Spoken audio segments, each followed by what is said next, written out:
Hi, guys. Welcome to the Late Show. Welcome to the show live from Los Angeles with Young Brando.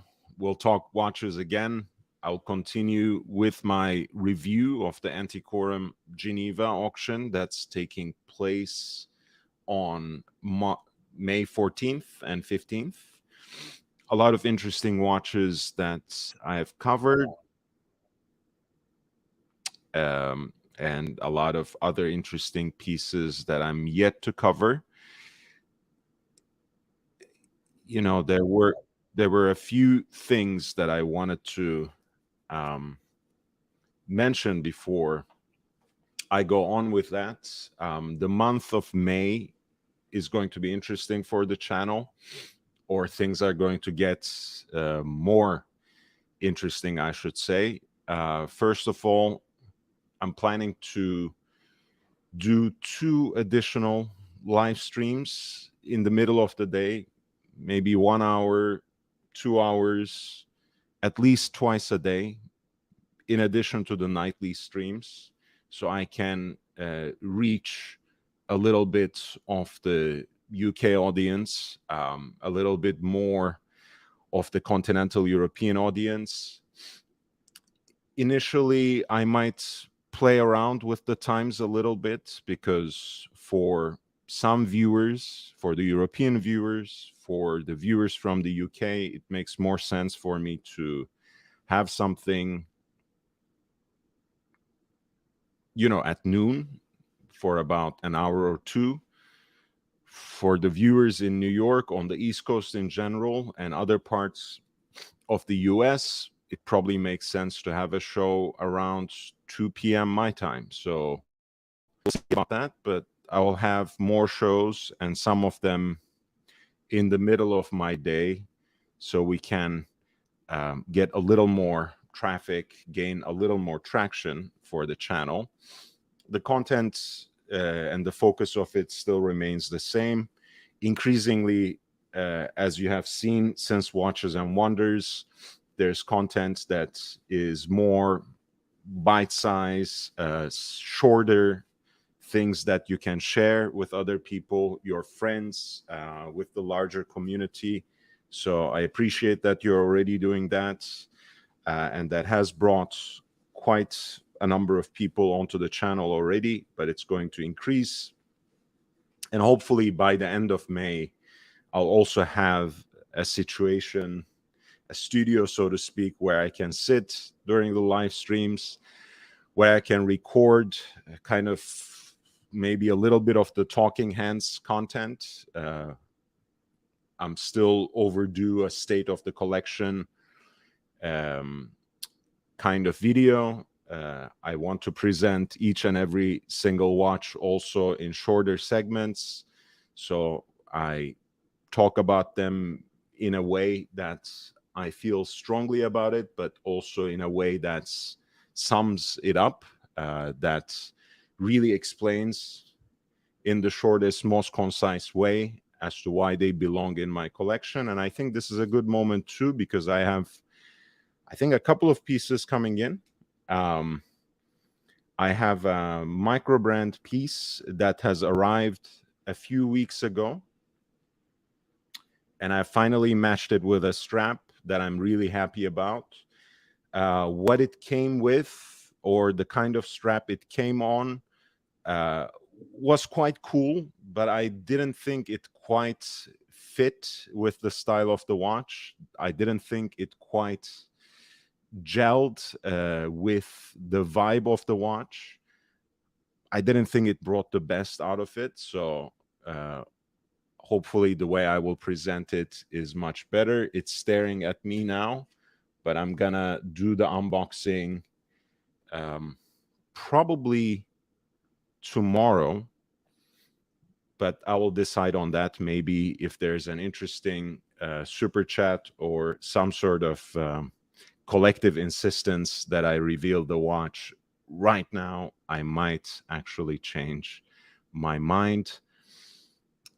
But so there's that micro brand that came in. There is another watch that is making its way to me as we speak. and another one that I'm on the hunt for. These are not watches that you might expect, but that I have been looking at for a while. I have been postponing them because I had a particular goal, which I think I have actually shifted, which I think I have actually changed. And we can talk about that too if I can get a panel going, if there are a few people who are interested in joining me in talking watches. Before I start, I do want to encourage you to go and follow me on Instagram. I've started posting a lot more content on Instagram lately. No, it's kind of horological thirst trap kind of stuff more and more. I was lucky enough to get a preview of some of the pieces that are going to go under hammer in New York for Philips in association with Batch and Rousseau, such as this number 2 Roger Smith pocket watch, this beautiful reference 130 Patek Philippe chronograph, which was the first serially produced chronograph that Patek ever made. And it is quite an elegant watch, the perfect gentleman's chronograph in that rose gold case with the elongated and stylized lugs. I also got to, for the first time, try on Rainbow Daytona, just as they have been discontinued or retired, as it has always been, as it has also been phrased. It is, I'm sure these sorts of off the catalog pieces have not quite been replaced with what Rolex has come out with. I think they're going to come back in some way or fashion. I think that has been a genre already. The rainbow watch, the rainbow gem setting on the bezel, especially with these subtly gradient sapphires, is part of Rolex's expertise, a part of their arsenal by now. And especially within the Rolex manufacturer, I don't think this is something that is very quickly appreciated. This is one of the steps where you have genuine and extended and a pretty specific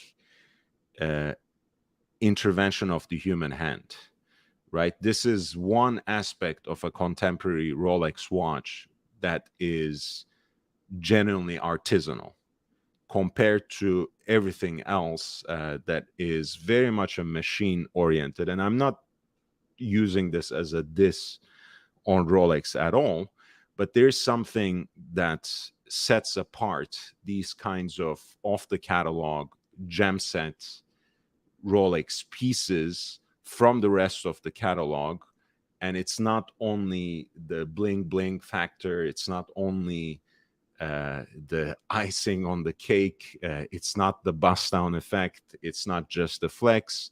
It is genuinely that sort of craftsmanship that is nowadays only reserved for these kinds of items at Rolex. So it is genuinely important. I think Philips has about 3 of these pieces coming up in New York in June.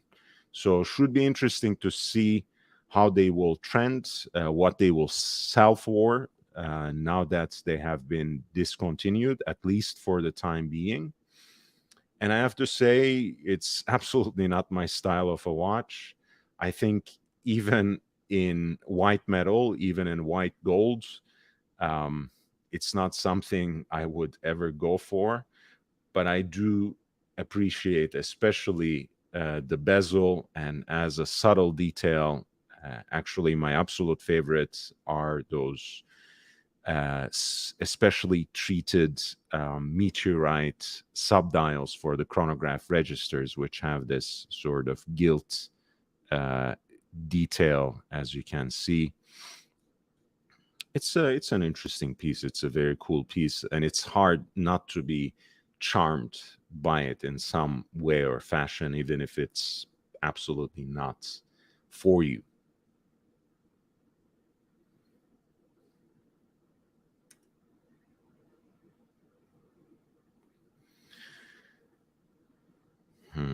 I have to find the right emoji. What should I write? Just diamond? Is that predictable? Is that boring?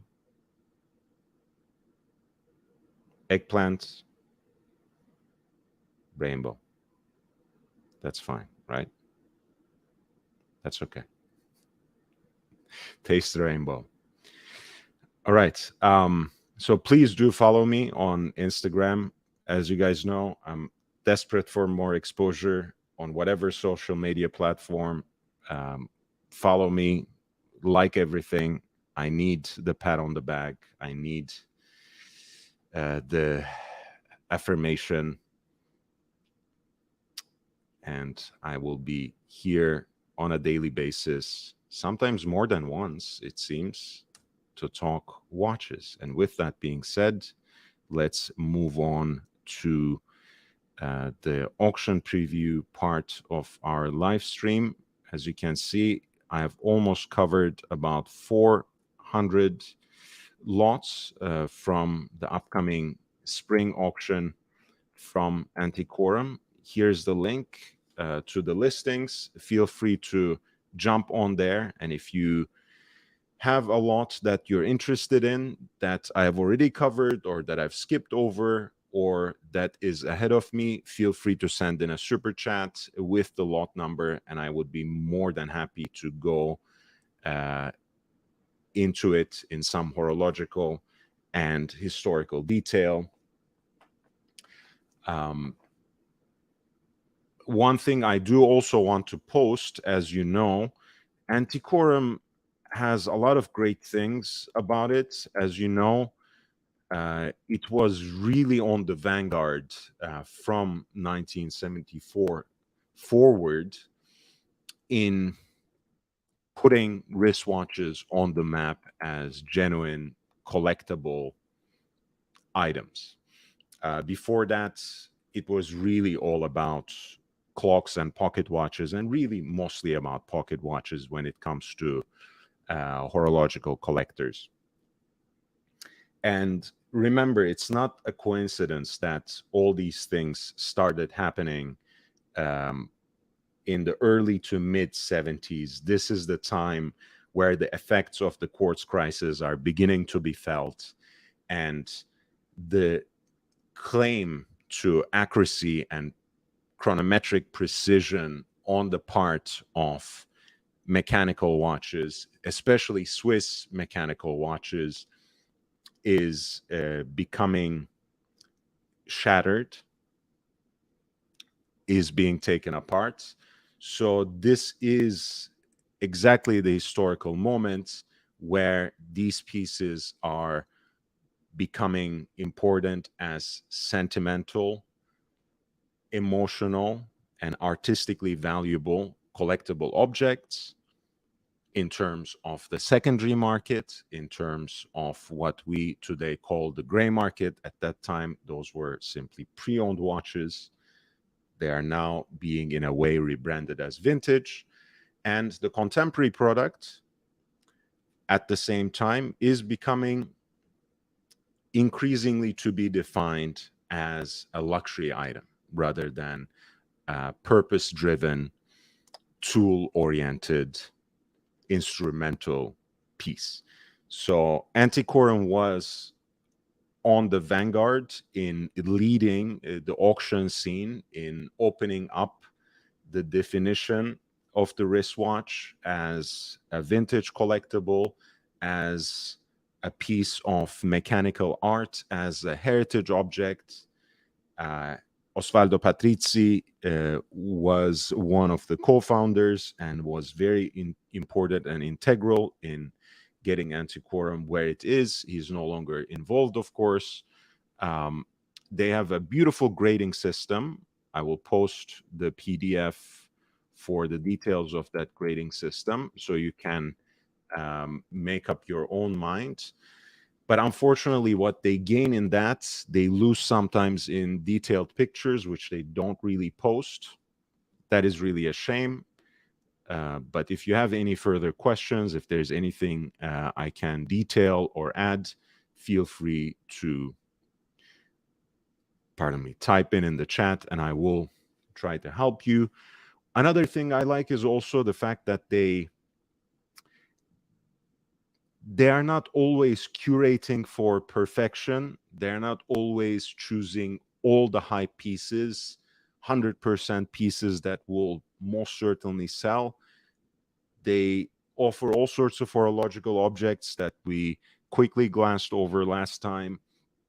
They sell some important parts, rare dials as part of their auctions. And sometimes they have also watches that have reprinted and restored dials, but they are very open about them. They are quite transparent about them. And number 424 is one such piece. This is reference 6239, Rolex Cosmograph Daytona with the Paul Newman exotic dial. The dial, however, is reprinted, available at a fraction of the cost of a real Paul Newman. Immediately obvious that the dial has been completely reprinted, still fitted with the original case and movement, the movement being, of course, caliber 722, which is based on the Valjoux 72. And it can be purchased either as a project or as spare parts. As a project, meaning, once again, we are going back to that idea where the face of the watch is where most of the value rests when it comes to the world of vintage valuables, right? That dial in and of itself, period correct, for this watch would cost just as much, possibly more. Lot 424 with this clearly reprinted exotic dial in the Panda configuration, cream backgrounds with black chronograph registers, the charismatic Art Deco numerals. This piece has an estimated value of 22,600 to 45,100 in US dollars.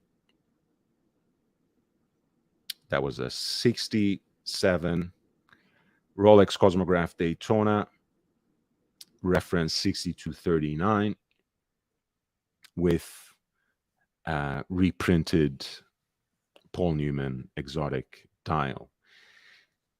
At 425, we have something a lot more promising because you have box, papers, product literature, as well as the matching anchor for this lovely patinated full 18 karat yellow gold bluesy Submariner.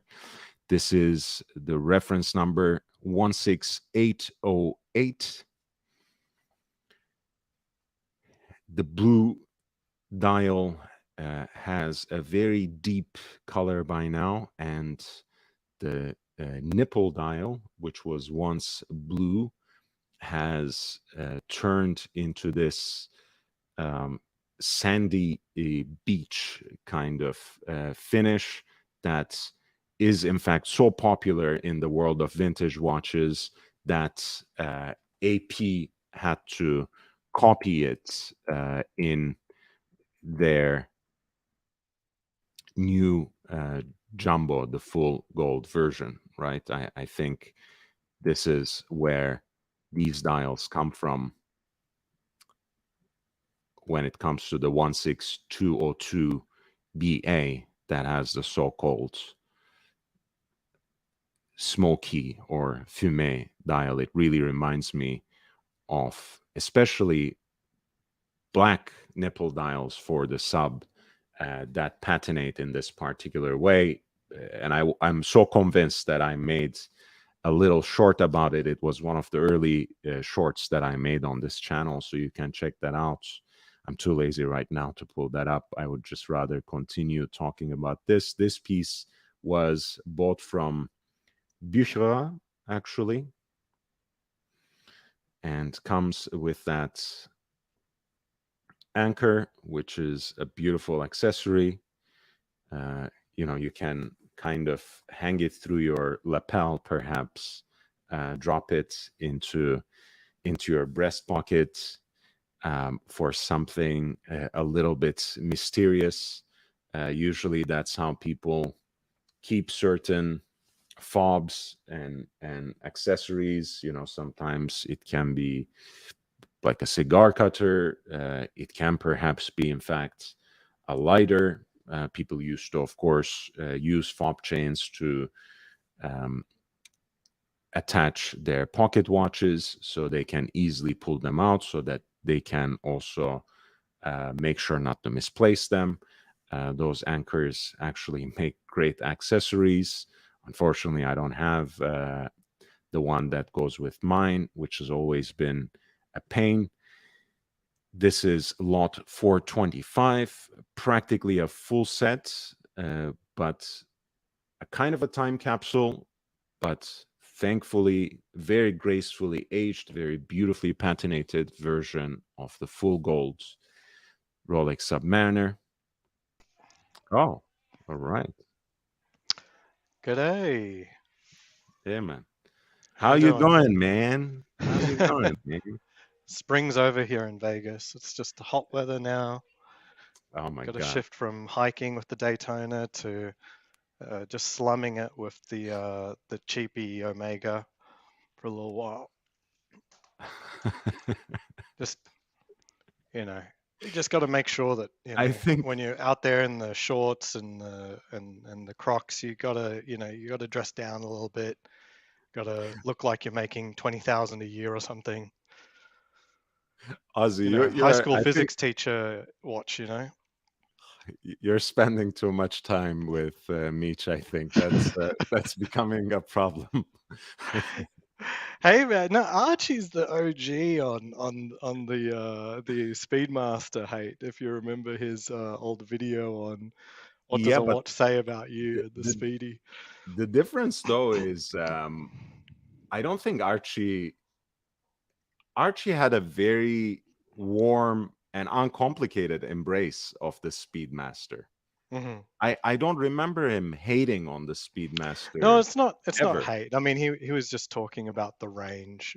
He says it's got such a wide range. It could be from whatever executive down to a high school physics teacher. He's a smart guy, but has isn't really ahead in life. But very smart guy. Well, look, it does identify actually something, without making anything personal. It does identify something about Omega's customer base traditionally as well. Because remember, it was a different world in the early 70s. Omega had won a huge victory.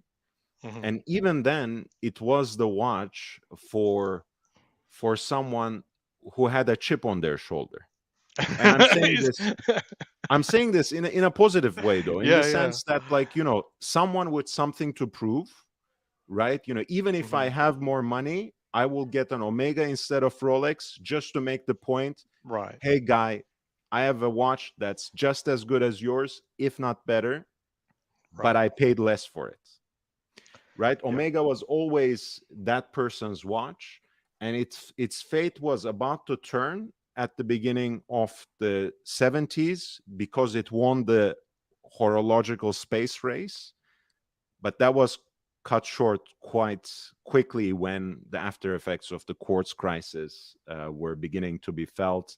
So they had a turn down again, only to be revived and resuscitated by Jean-Claude Biver and Hmm. also our hero James Bond, who decided to put on a Seamaster on his wrist rather than Rolex. And Uh, here we are I today. wonder. I And wonder if there's an in-world explanation if he did truly used to wear Rolex and then switched to Omega. you remember the Casino Royale train scene I where do, but it's implied that he's always worn Omega, right? Not that he used okay, to be a Rolex. maybe I'm overreading, um and you're right, we can't quite tell, and the implication is perhaps that he has always worn Omega, but in that scene, I'm just going to pull up a still. um it's the idea is that he is basically going against the grain, upsetting Right. the It's the facile chip on. She's the chip on expectations. the shoulder that you should Exactly, say. Yeah. exactly. It's actually one of the, as a Rolex fanboy, Yeah. even I can appreciate how great that scene is written and choreographed in a Right. certain sense. Right. Unfortunately, I He couldn't. comes from that cloth, but is cut slightly different, is what he's trying Right. to imply. Um, yeah, it is funny. I do think that Omega still leans into that with their allusions to higher specification watches, right? So it's not Hmm. they do lean into that their excellence is not um, immaterial, quote unquote, as in Right. you can measure the difference is what I see Omega trying to prove. I mean, the addition, the adoption of the coaxial escapement was one such rule. Their new Spirit system that allows for fine tuning of silicon hairsprings is another move. Hmm. Whether you appreciate the direction they are going, they are certainly, um, it's like Audi as against Mercedes Benz Hmm. and BMW, because their slogan is Vorsprung durch Technik, right? It's like they want to get forward by using technology. Hmm. Um, so Yeah. there's always Basically, that, what you, except what you identified, and you can talk more about this, and what you also put into a narrative and a great video was the fact that they have had so many price increases lately that they are kind of undermining their own case. yeah. I used to be that guy who'd run by the numbers, which was like, okay, does X, Y, Z, and then the other number you have to divide over is the money, right? And so this puts the Corvette C8 as or C7 as like one of the best cars of all time, as an example, or the Toyota Supra, or all the Skylines. Omega would typically rank highly in that regard through most of their existence, and I think especially in say the Brosnan era, there Mhm. wasn't that much difference between a Rolex and a Seamaster of that period, in my opinion. As in, the pre-ceramic Submariner and the Omega, to most lay people, they would be the same watch. The bracelets were different. That's about, most people would say them a similar size, similar look. Coin edge bezel versus the faceted bezel of the Seamaster. Most people wouldn't understand that there was actually a difference. Um, but over time, I think the modern stuff, Rolex has actually leaned in and delivered a lot of the value that their price premium has commanded, I think. So I think in say the last 15 years of modern Rolex, I think the value of a Rolex has actually increased compared to its price. Yeah, and the Mhm. price has gone up too. While I think Omega, who knows, their price has gone up. You want to argue the quality has gone up, probably, right? Like the S&P 300 today is a beast compared to the one of the Brosnan era that I'm such a fan of. Right. They're very different watches, but one's a real beast. It's a tank. Yeah, and funny enough, that was one of the actually the um, Brosnan era uh, Speedmaster 300, sorry, Seamaster 300P was one of the holdovers into Casino Royale 2. That's the watch he's wearing in the actual casino, Hmm. the version with the coaxial escapement. So It's cool. they certainly knew that watch was worth something. And again, the 60th anniversary edition they just released pays maybe an ever so slight tribute to that watch as well. Let me see if I can. 100%. Well, while you've got these auctions up, the reprinted dial on that Daytona was Yeah, interesting. It's a conversation that I've been, you know, poking a bit in our Discord, and right. that is that the dials, as you point out, have represented significant value in the vintage watch market and the modern watch market. But there's been this in between time, so probably the majority of the past 20 years, where paying more for a dial was seen as like exorbitant, like Hmm. any amount, like, oh, you want the Hulk, you're going to pay an extra couple $1,000 just for a change of color. That's insane. That sort of talk was common even in 2019. It's like, oh, who's paying an extra $2,000 for a color difference? That's a flex, you know. Right. I think and I'm glad I have you as an interlocutor for this conversation, because there's a lot of nuance, because when it comes to collectible vintage watches, um, you can play around with the number. The famous collector Claude Sfer once said, 80% of the value is on the dial of the watch.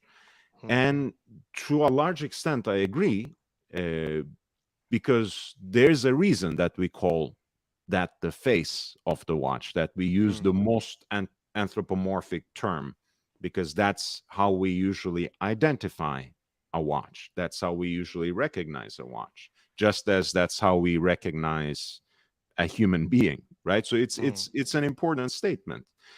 When it comes to vintage watches, it is a question about authenticity. I'm not denying the fact that there are always, in any given model line, a few different options, some of which may have more desired dials, either because they're a particular color, or a certain kind of combination, or especially when it comes to some of the more rare models, or simply the day dates when they have wooden dials, semi precious stone dials, the price can very steadily rise in terms of Hmm. the premium.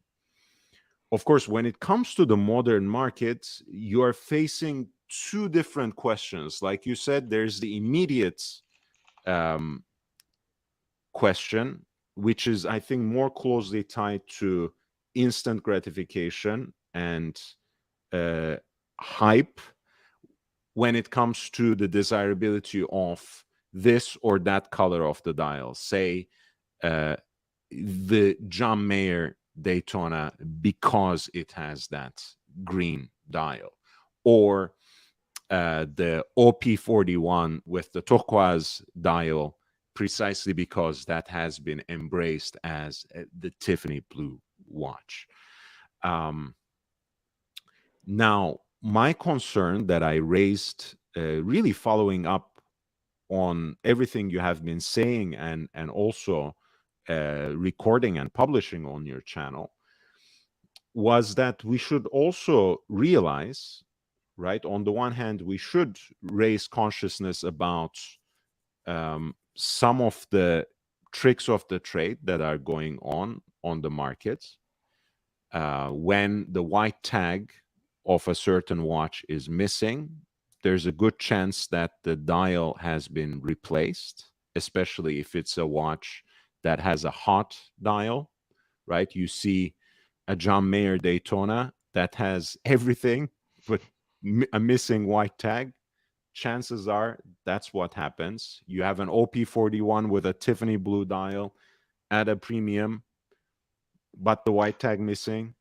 There was an OP41 listed yesterday that had a card dated like this month, and it was Tiffany turquoise, missing a white tag.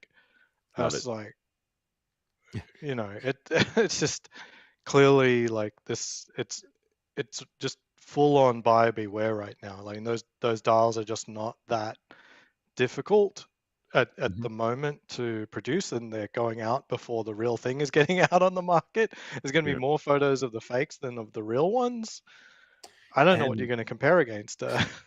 exact and I do, again, it's very important. I'm not gonna try to kind of present a cope on the part of dealers. I'm usually very harsh, but I do want to distinguish between two things, that on the one hand, the dealers that I really like, that I easily mention on this channel and lend Mm, my support, very exceptional people like Wind Vintage or Cherry Creek Watch Company. These people would never do things like that. mm, But there are so many dealers on the secondary market who are otherwise not only good people, right, in their heart of hearts, but they're also very, very much veterans of the trade, and are also quite trustworthy. But they treat this as something that is a widespread practice. Perhaps it's not the best practice, but it's something they do on a daily basis. So, and I'm trying to separate this, not to necessarily defend the gray market dealer, but really to actually point out that, hey, you can you might be able to trust this person with 99% of the things, but pay attention when you are buying a hype watch with a very desired dial color and the white hang tag is missing. You can perhaps trust that person with your life.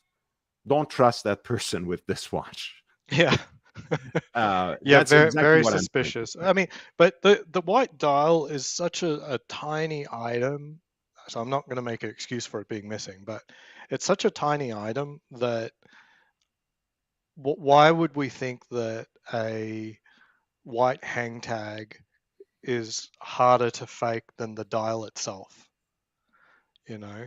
So we're already in that world where I think the white hang tag is already well known to be the only piece of paper that references the dial. Mhm. People who are making triple the value of a watch by inserting an aftermarket dial, I really don't put it beyond them to have a white hang tag Mhm. produced, because the Of white hang course. tag is very not very special. Like it is not the card with a few counterfeit, um, you Maybe know.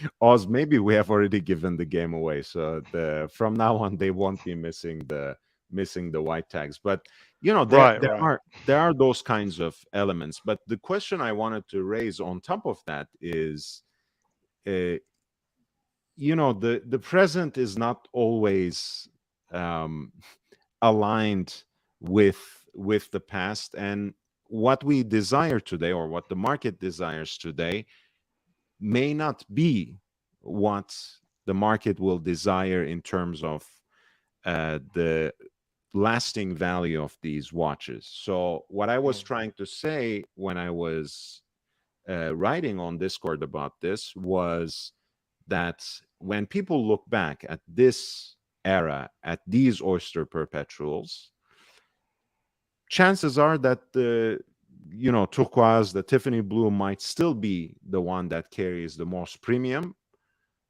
but people are probably gonna try to chase after full sets, from dealers and sources that they can trust, where they can verify that that dial in fact came Mm, with that watch. Now, with vintage Rolex, you can't always trust that. You can't always know that, because you don't have that sort of system where you can either know at the origin or with an archival extract what the watch is born with, because right. Rolex either didn't do that at the time and isn't forthcoming with that information at this time. Whereas You'll find now, out at service time. if it's a completely fake dial, Yeah. if it's period correct and belonging to that lineage, even Right. Rolex either Yeah. doesn't know or doesn't care. Yeah. That's the Um, difference between vintage. That you can get period correct and it's made good, and nobody is really the wiser, but nobody is paying a premium thinking they are wiser as well. As in, right. period correct may have came with it, may not have came with it, doesn't really matter. I'm not paying more on the assumption that it is. You're not paying less on the assumption that it isn't. I don't think is roughly what's That's happening there. true. But yeah, what I'm saying is, on the one hand, we have the data that correct dials, to the largest extent that we can assess them, have been a source of value, and that's period correct in terms of vintage Rolex watches. Now, the rigor, the baseline of that assessment has increased, because Rolex has more ways of matching an original dial with the original watch with a certain serial number. Now, that might become the new standard. And 20 years down the road, no matter how hot the Tiffany dial was, and no matter how hot it might remain to be, your Tiffany dial, because it's some sort of aftermarket concoction, or even an OEM Rolex replacement, might not be worth as much, because it doesn't come with the matching authentic white hang tag. So all that's in a roundabout way what I was trying to say there. Understood. Like, unfortunately, like maybe 20% of the value, notional, I'm not saying that's a number, but 20% of the value is that white hang tag. So it's like a $10,000 hang tag. Mm. Which is, we'll see. It's just a dangerous market right now. These It is. watches that have the dials that are more valuable by, and like say 2 or 3x multiple compared to its model counterparts. And if you get caught with a fake, it's like, oh well, you still have the watch. It's like, yeah, okay, but that's pretty solid cope, because you just lost the value of 2 or 3 versions of that watch. You could have had 2 or 3 of those watches for that price, um, instead of just the one with an aftermarket dial. Now, So even when oh, they're go they're, ahead. they're saying it's aftermarket on these watch groups, what's very concerning is that the prices that they're going for are, you know, they're still sizable. It's not like the cost of a black dial OP, plus a fake dial. It's clearly, in my opinion, at those prices, they have intention to make a profit. Mm. And that profit isn't really there for a black dial OP. So it's not very cool right now, I think. No, not at all. By the way, when it comes to this particularly printed dial, if you have a trained eye, for example, when you zoom, you can tell it from the fives and from Mm, the threes. The three is very balanced in the original Art Deco numeral, whereas this has a lower curve that got a extends too got a forward. swoop. My English is failing me at this moment, but yes, that has an extra swoop. So, Uh, so a quick question. So, like the observation I made about the OPs with the aftermarket dial, they're fetching, more money than a black dial would. Um, is this priced at a similar level to a Daytona of this period if it had a different dial? Like, where's this sitting? this is sitting in terms of the pre-auction estimate at least, Mm. actually under, under even a less desirable dial. I mean, I don't Right. know what it would go for. But when it comes to especially the lower end of the estimates, this is something that can be picked up, and you can actually pay perhaps for Mm. an OEM, like genuine Rolex exotic dial that will be period correct, and end up with a good deal. I mean, this can be actually Right. one of the sleepers of the auction when you think about it. Would not a genuine dial period correct be like hundreds of thousands of dollars? Ah, not necessarily. I don't think Huh. the wait. How much would a Paul Newman exotic dial OEM? So another thing that I've been seeing is also watches that are relatively new that have gone to RSC, Mhm. and one of them was a blue sky dweller, also missing a white hang tag, if I recall. I'm wondering if that's a real dial, but just replaced by RSC, and uh, it's unclear what RSC are currently doing with swapping dials. Basically, now they did have the policy that did come out a couple of years ago, but that wouldn't prevent a steel sky dweller from getting it. It definitely prevents the OPs from getting it, but um, I don't know about the sky dwellers, if that's plausibly another example. And same with black dial Daytonas turning into white ones via Yeah. RSC. It's quite unclear to me what's happening. Well, I know early in the production life, right after the release, some RSCs were outright very open to changing and swapping out those dials. Now, when it comes to the current policy, again, they say one thing, they might be doing something else, but I think they're much more strict. Usually, how Rolex does these things is, 5-10 years into the production um, period, production life cycle. Sorry, I had a huge migraine today, so I'm just Oh trying dear. to gather myself. About 5 years or a decade into the life cycle of a product, they're probably much more relaxed about these sorts of swaps and changes. Yeah, they will still be Rolex about it. They will probably try to say you can swap it out. You pay basically full price, and we'll keep the original dial or something like that.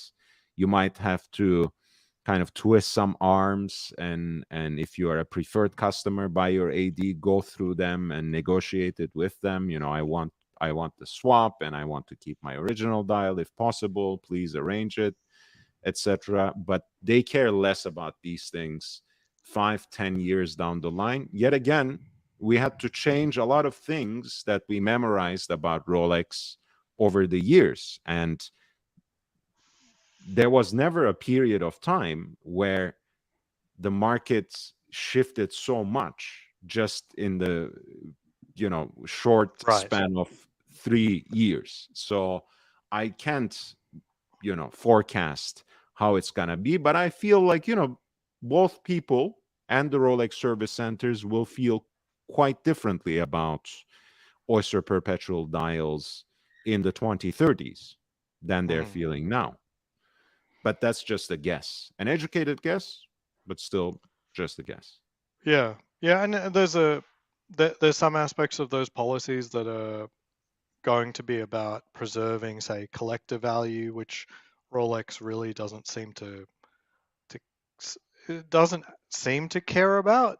Although there are some moves that do indicate that they don't like pissing off their customers.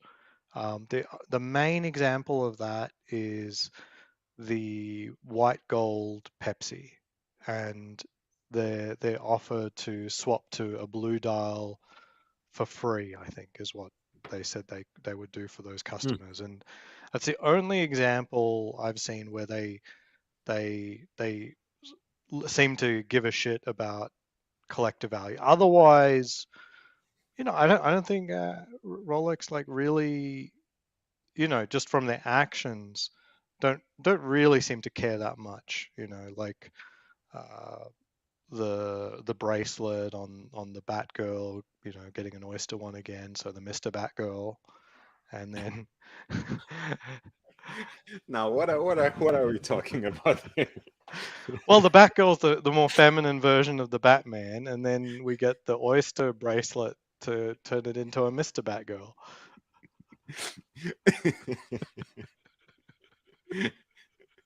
Okay, I'll again, I'll not try to overread, um, but yeah, I mean, even that is a little changing.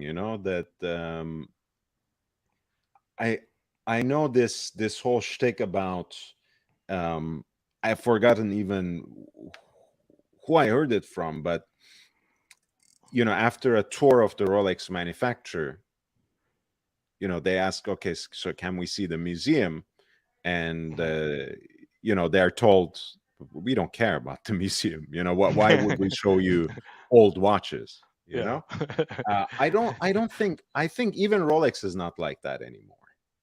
I, um yeah, I I don't think they mean to care say a that little they are little more. genuinely uncaring. But there aren't. Look, I've been looking at other brands outside of the watch world, and they don't pretend to care about the collectors and the collector value actually.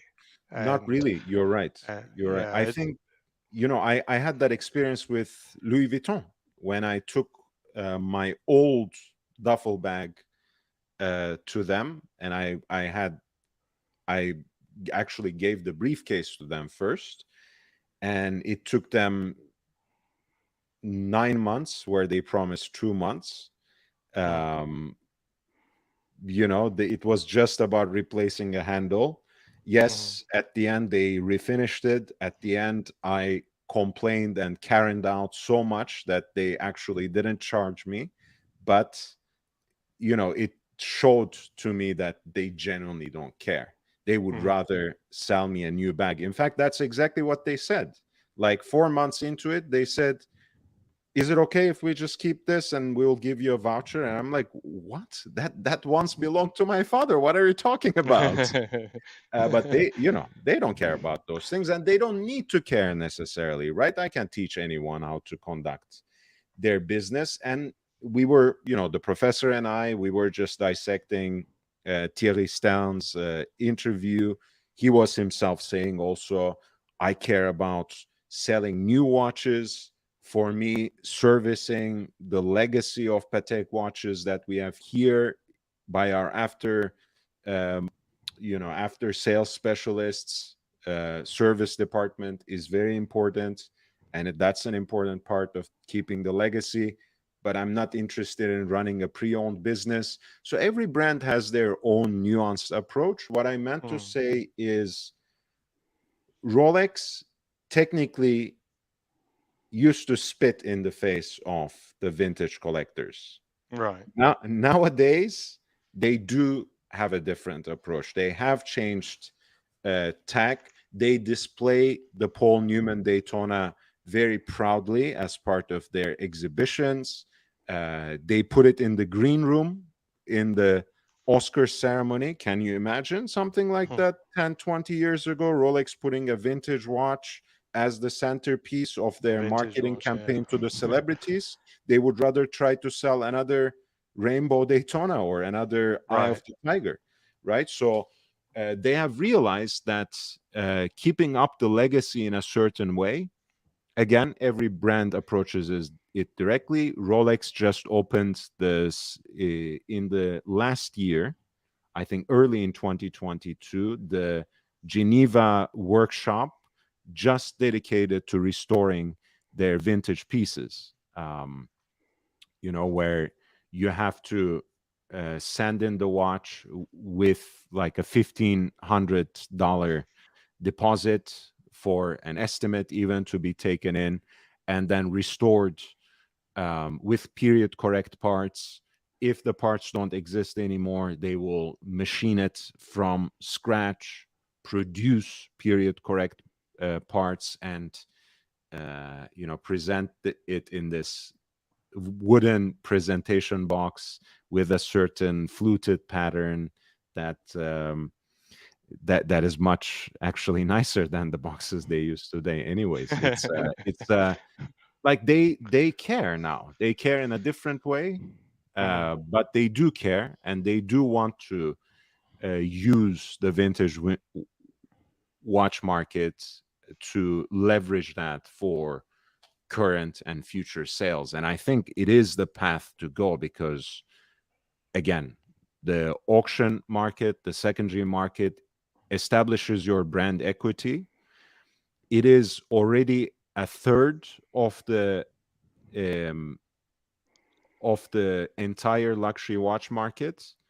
In in the 30s, in the 2030s, it will overtake the primary market. So it's not at this point, not only for old and vintage watches and pre-owned pieces, but for everything else, they have to approach these kinds of questions we are discussing, from dial swaps to catering to a special kind of customer and their service requests, to how they find ways of preserving, respecting, and propelling forward their own legacy. I think this is something they are thinking much more carefully these days. Um, yeah, in terms of trying to capture value from the after sales component of the industry, I think AP's move into insurance for their watches is very, very interesting Right. because they have an advantage that is like it's truly unique because typically, yeah, insurance and risks and so forth, it all just it's very much a commodity, and so you're just going to be whittling down to like percentage based premiums, and there isn't much profit, either side of the claims. But with the option of making good a claim with new Mhm. production, when that new production literally costs AP only a fifth of the full value, or maybe even a tenth of the full value if you talk about secondary values that people might be insuring against, um, it gives them such a huge advantage. They can collect near enough the same premiums an insurance company would have to charge, but then the cost side of their business is like it's super low, super low cost, and that just doesn't exist with any other market. Like I don't know if like so Tesla does have an insurance that's internal or something like that, but quite frankly, their cars actually do cost a lot of money. Like someone writes one of those off, it's not like Tesla only has to pay like 1/10 of the cost to replace that thing. uh, we do have a comment. Mm, If you want me to address it, I don't know if you want me to address sure. it. Sure. So OC, I understand that's what the program is. But I would just say that that's sort of like a beta launch, right? Let's just offer it as a free product. No one's gonna, uh, you know, say no and say don't replace my watch if I got in trouble. And yeah, claims are at their discretion. But I consider that just sort of like a beta launch. The product itself, I mean, I don't understand why you would say they don't insure anything. As best as I can tell, it is insurance. I mean, I'm not. If you would enlighten me as to how it's not insurance, um, yeah, I mean, is it the fact you didn't pay for it that it's not insurance? I don't really understand the comment about saying it's not insurance. Look, I mean, I love discussions over semantics. So Yeah. if OC wants to argue, the link is there. Yeah. I think he might be right on the semantics. AP itself calls it simply coverage, and it might be an issue of technicality. Hmm. But at the end of the day, from the perspective of the customer, at least within the 2 years of the service that they actually provide, isn't that all that matters? If we are talking about insurance in terms of a certain legal kind of convention where you pay premiums and where the company itself is liable to a third party that usually has the involvement of in the US state and federal agencies as well, that's another thing. And I think that's what he's highlighting by saying it is at AP's Right. discretion, right? Oh, There's yeah. I no mean, there's all no insurance oversight. claims are, yeah, all insurance claims are at a discretion, but maybe he's talking about a different type of discretion. So, um, I'm more used to sort of English law, and because they're offering it for free, um, it's basically, it depends. Look, ultimately, they can withdraw their coverage without having to give back premiums, or premiums they didn't were never collected. So it's not a contract ultimately, because there was no consideration from the other party, which means if there's no contract, there's no final obligation potentially. But um, I'm not. I don't think they're trying to weasel out of the industry. I think they're trying to beta test and dip their toe in and see what damage they could cause to themselves by offering such a product. But honestly, it seems like a reasonably strong move to be able to make some money. I mean, even if they just handle all the insurance stuff and they say there's a certain number of claims that we can handle with just taking something off the production line, um, that would be a huge benefit to them.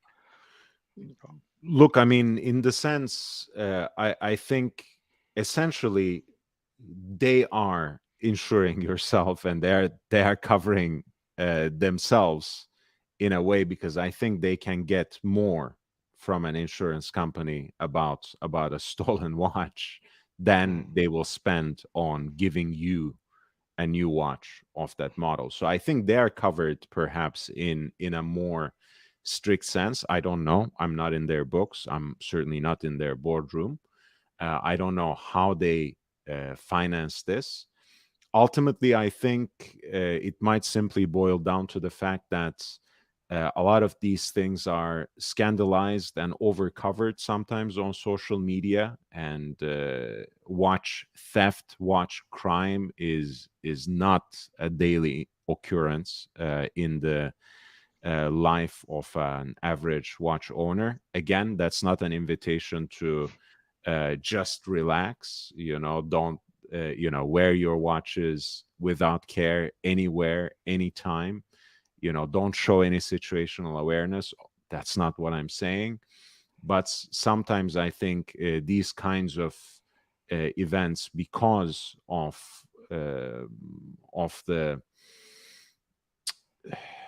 I think, scandalizing and exciting factor, adrenaline driven factor, get a lot of coverage and raise a lot of worries. Politics of fear works in more sinister ways than just electoral schemes. mm.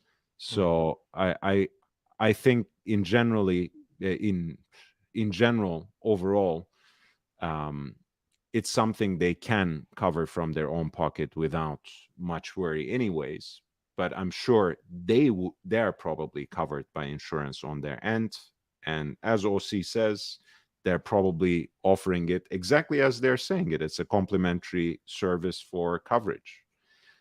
So technically, maybe he's right. It's not insurance. Not sure if I care I, that I much. But I think it well, would put an owner into a weird position where if they're normally insuring their watches, would they second guess insuring their watch if they had this coverage from AP? hmm, So I think I would, I guess depending on the model, because the other clause of their coverage was that it would be either replacement or MSRP back, which would be basically, in most cases for an AP, losing half of your money, or half of more. the value of the watch. So yeah, it's definitely an interesting conundrum. Like when I first saw the policy, I was like, what? Just replacing MSRP? That's not what people would be insuring for. Like they'd be insuring for replacement value, and we know AP, you don't just sell these watches. Even if it's like to replace one, you're not going to make it that easy. Um, yeah, I would never, I would never insure my collection for MSRP. Like that would be Right. really, really dumb. Speaking of that, I feel like you have gone back to square one. You're lusting after An the AP. the companion piece to your wife's Yachtmaster 37 again. No? Oh yeah, yeah. I don't know who was talking about the Yacht Master. I think it's probably Meech. But yeah, it's still like number one and two watch for me before I got any watch was Mhm. the Yacht Master and a sub. That was the one and two watch that my wife and I bought because we genuinely love the Ever Rose Gold on Oyster Flex, and I just wanted a sub. I've always wanted a sub.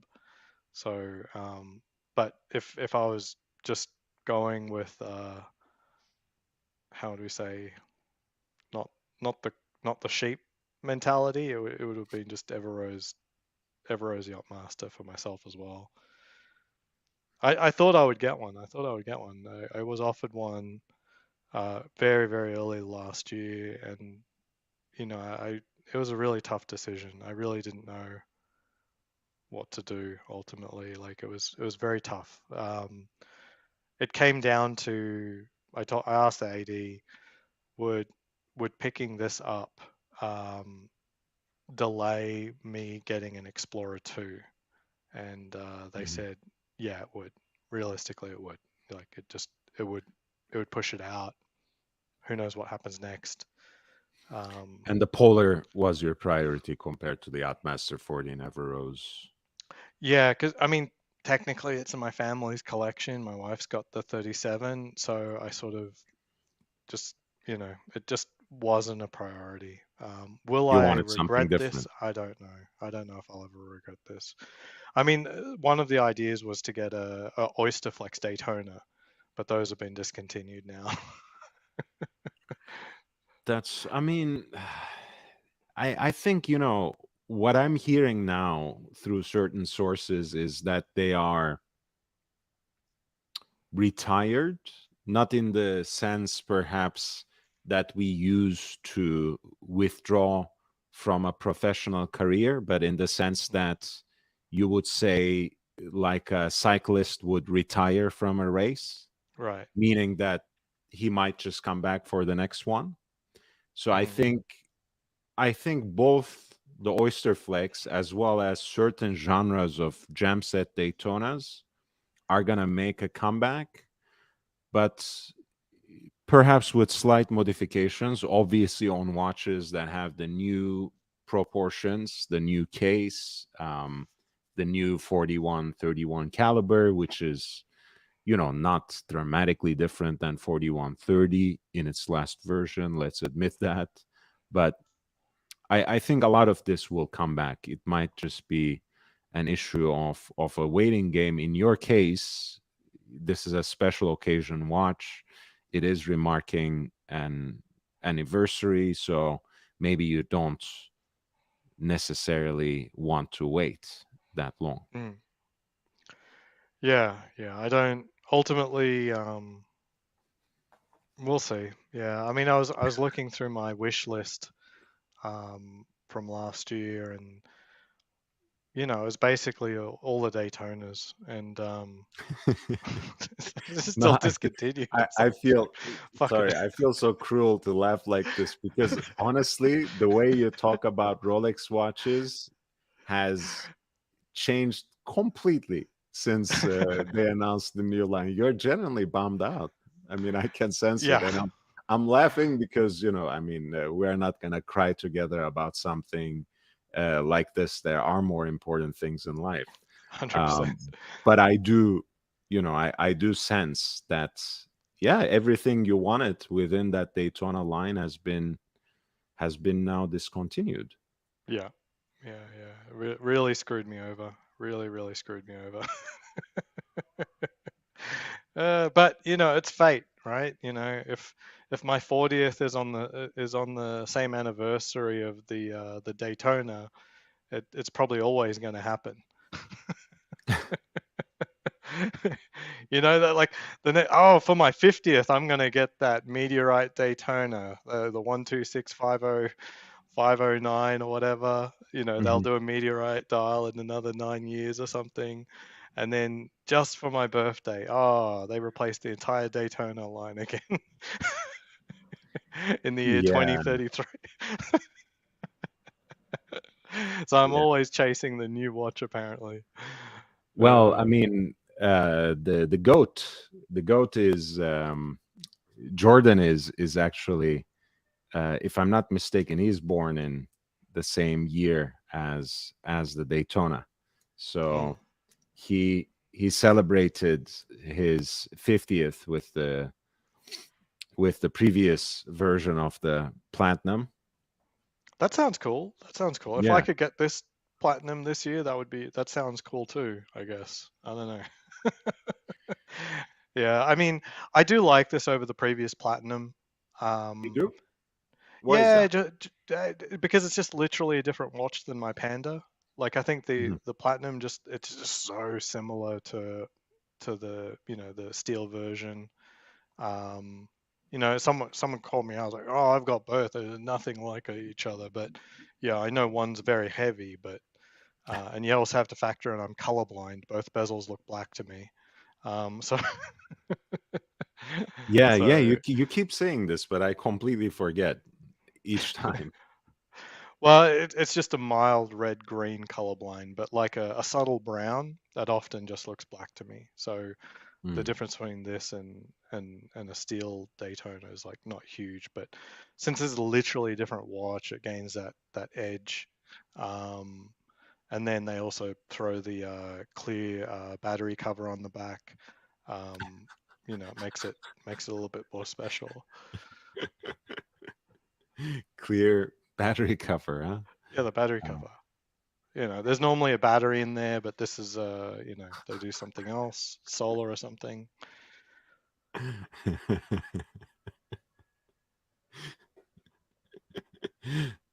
um, I mean, look, Extra long life, I think. Like 10-year battery life, Seiko, is that normal? Those on my Casios, I think. Seiko does have some beautifully finished quartz and spring drive movements that they exhibit. So it's not completely out of the ordinary. Wait, what were you showing? Well, I don't think this is a 10-year Casio. I don't think. I think this one's probably just like a 5-year or something. That's not an anniversary model. Uh, but no, no, but Casio, like Rolex, they often don't do the clear battery cover on the back. So there might be an anniversary of the G-Shock in 30 years. They'll do the clear battery cover. You're really pushing it with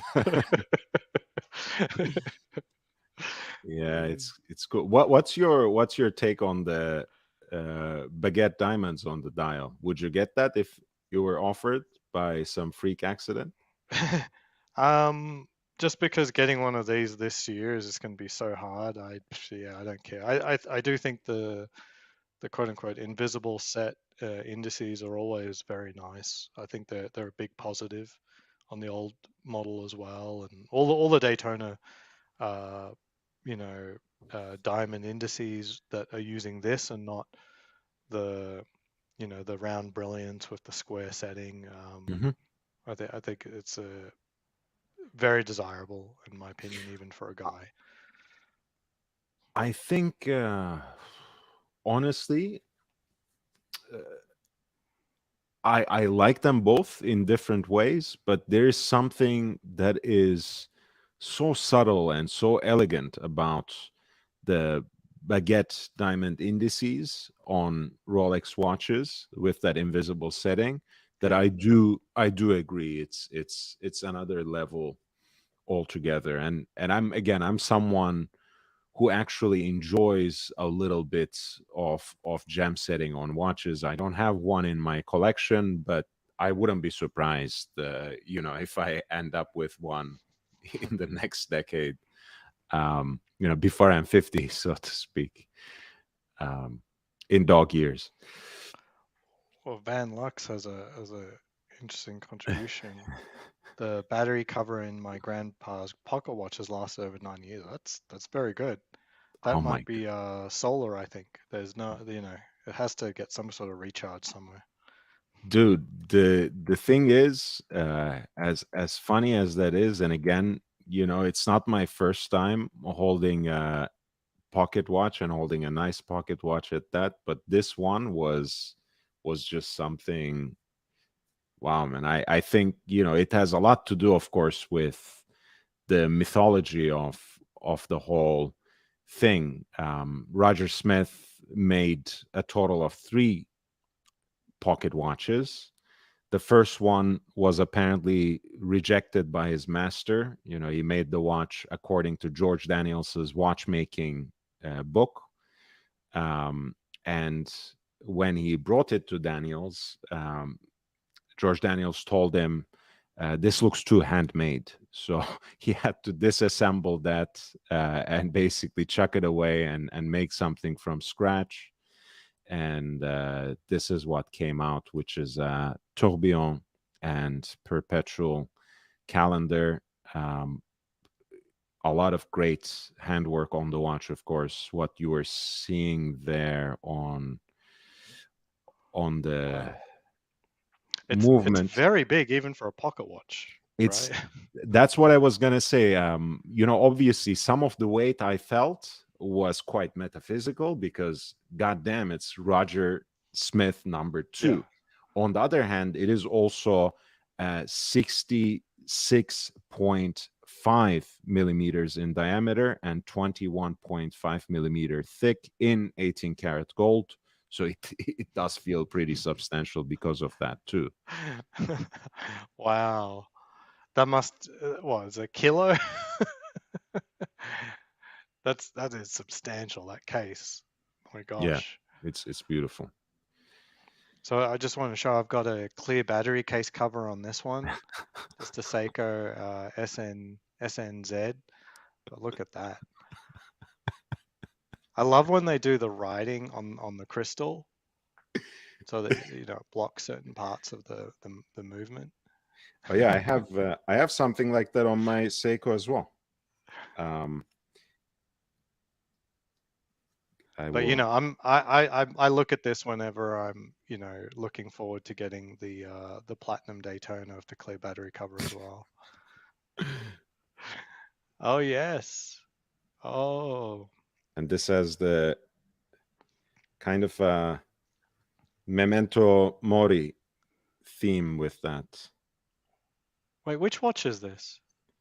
This is the Rowing Blazers Seiko 5. Ah, So Corrado made his choice as well.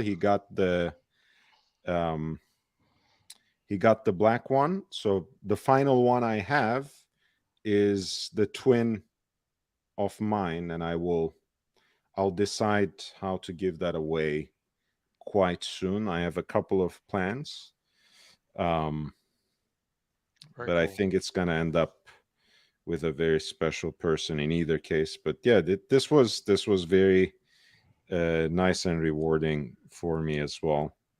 A little bit way of giving back to the community that has given me a lot over the 14 months I had Mm, this channel now. So um, it's quite cool. Nish has the orange one. Captain has the green. The black with nautical flags is on its way to Corrado, and let's see where the blue goes as well. And maybe we can have a whole stream where the Three Musketeers plus D'Artagnan can come together and be on a Nick life.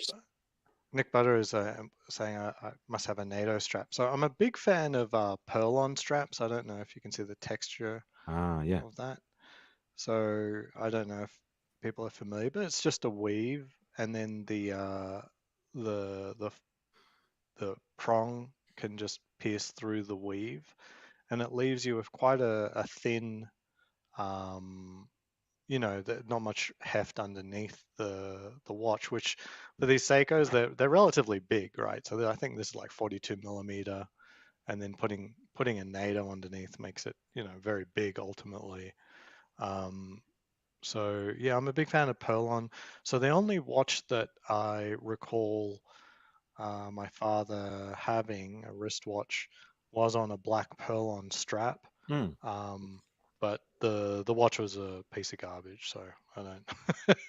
But I do have an attachment to Perlon, but I've not found many watches for which it is really nice. I did try one on a Black Bay 58, and just overall, I just don't like the look of the bottom of the case on right, Rolex and Tudor because they're completely unfinished. right. Like they're slab cut, or they'll even have notches cut out of them so that they take the end link better and stuff like that. Um, But if I got for like a Smarty link or something like that, it would make a little mm, more sense.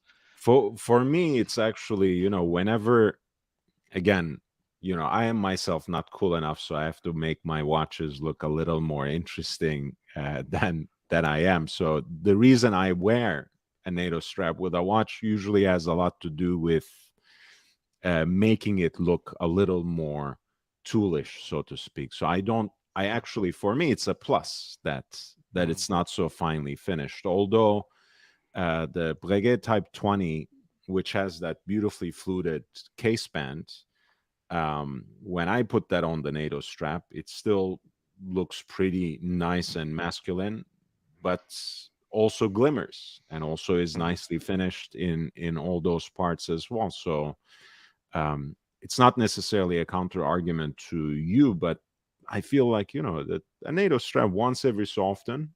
It's not necessarily my preference with every single watch, but um, yeah, Okay. Grand Seiko is very functional. Looks nice, Oz. Yes, yeah, yeah. I think it's grand. Quite good.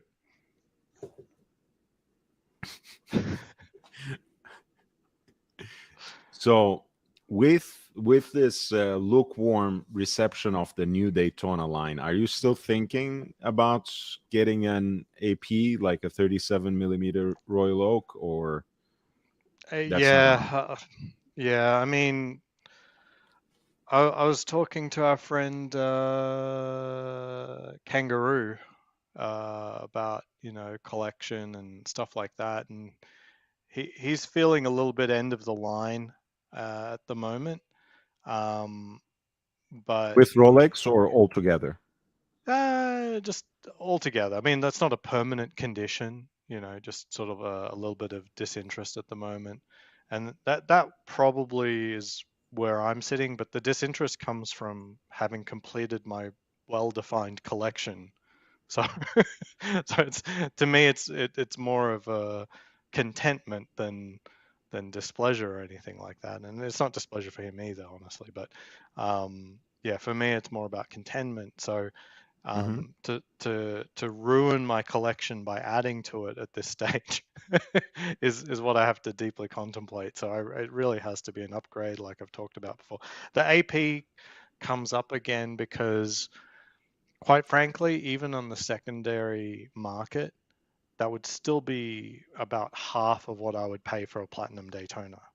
So I should Right. consider it, right? I mean, it's like And we are talking that's a lot of money. we're talking about the 555, right? 15550. Is that what Yeah, you're yeah, looking at? that's fair. That sort of range. But I did learn recently that I do have someone who could give me a contact within AP and do an Okay. introduction. Not that it's worth anything. Like, I could introduce you to my AD and they'll rip you off. I don't know. It's like, you know what I mean? Like, a reference doesn't really mean anything. It's not,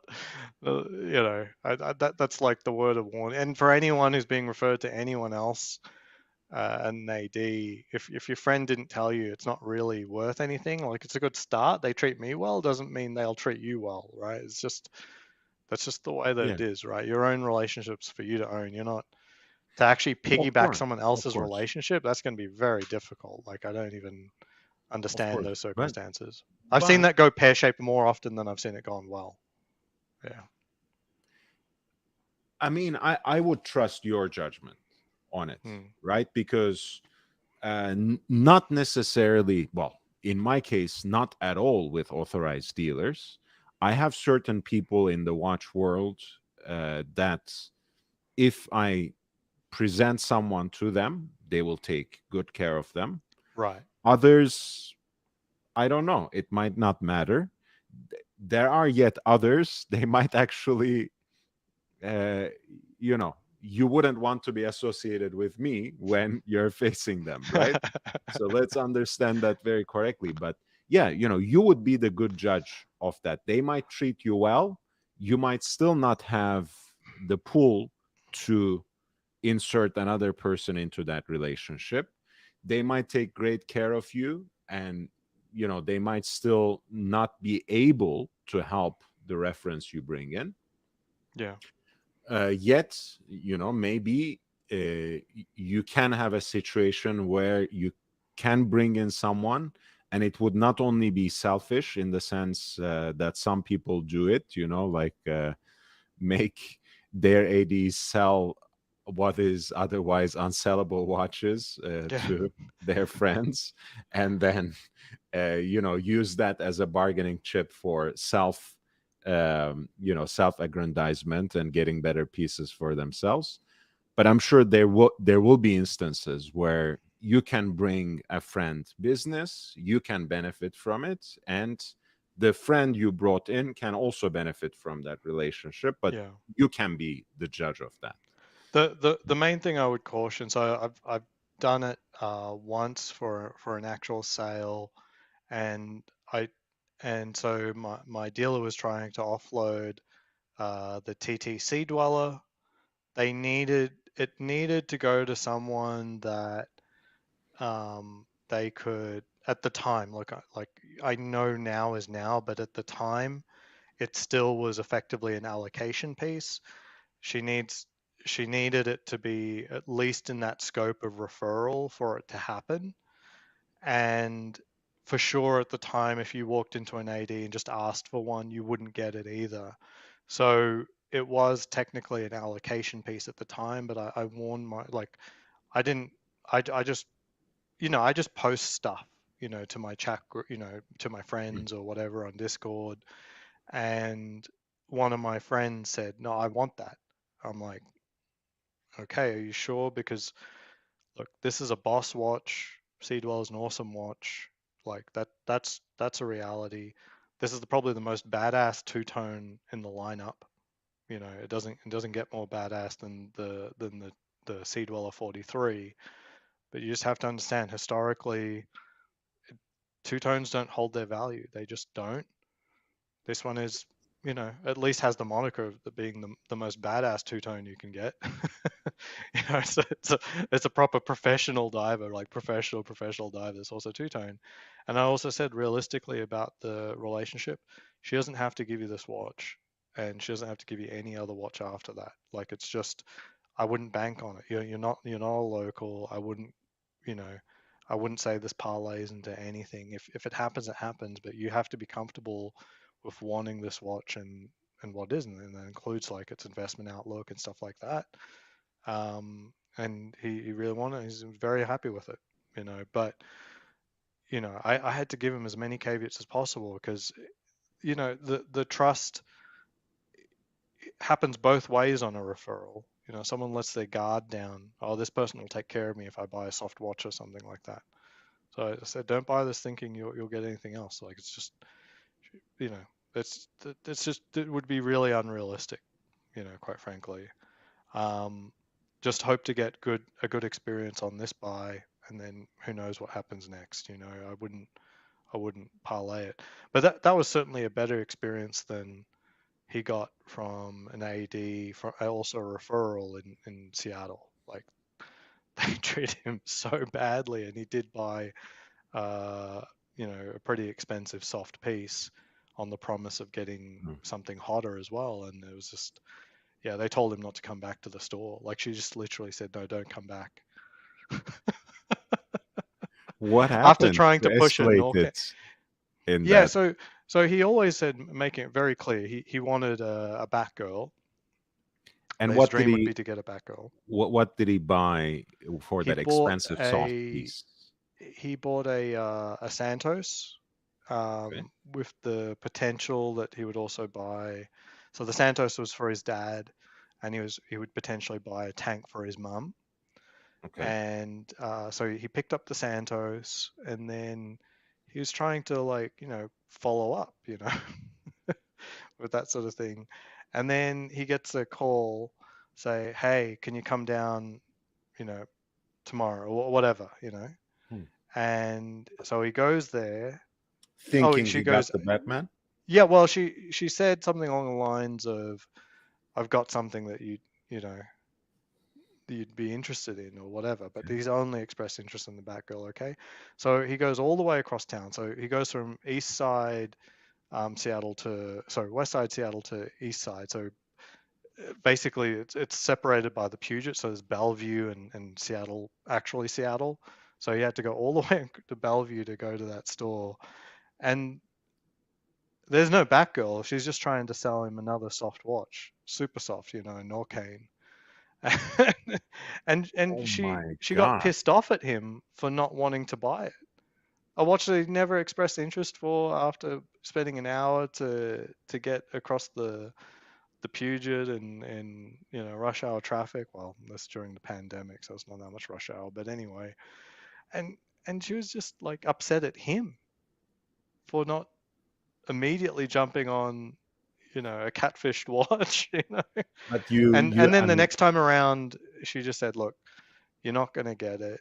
The wait list is very long, and blah blah blah." And it's like, okay, well, is there anything that can help? Things change. Like, no, it's not going to happen. I don't want you to buy anything anymore. oh wow. Don't come into the store. So it's like, Wow. holy The moly. I'm not sure if that sales associate regretted that particular decision, but certainly that was a certain, that was a moment, I think, where the boutiques and authorized dealers and everything for just about any brands really thought they were holier than thou, Right. and that's not how it works Yeah. anymore. Well, Even for a lot of Rolex authorized dealers at this point, so they yeah. certainly couldn't be trying to pull something like this at this state of the market. Yeah. Well, I told him, look on the bright side. It would have been very easy for her to have just tried to string you along, waste your time, so on and so forth.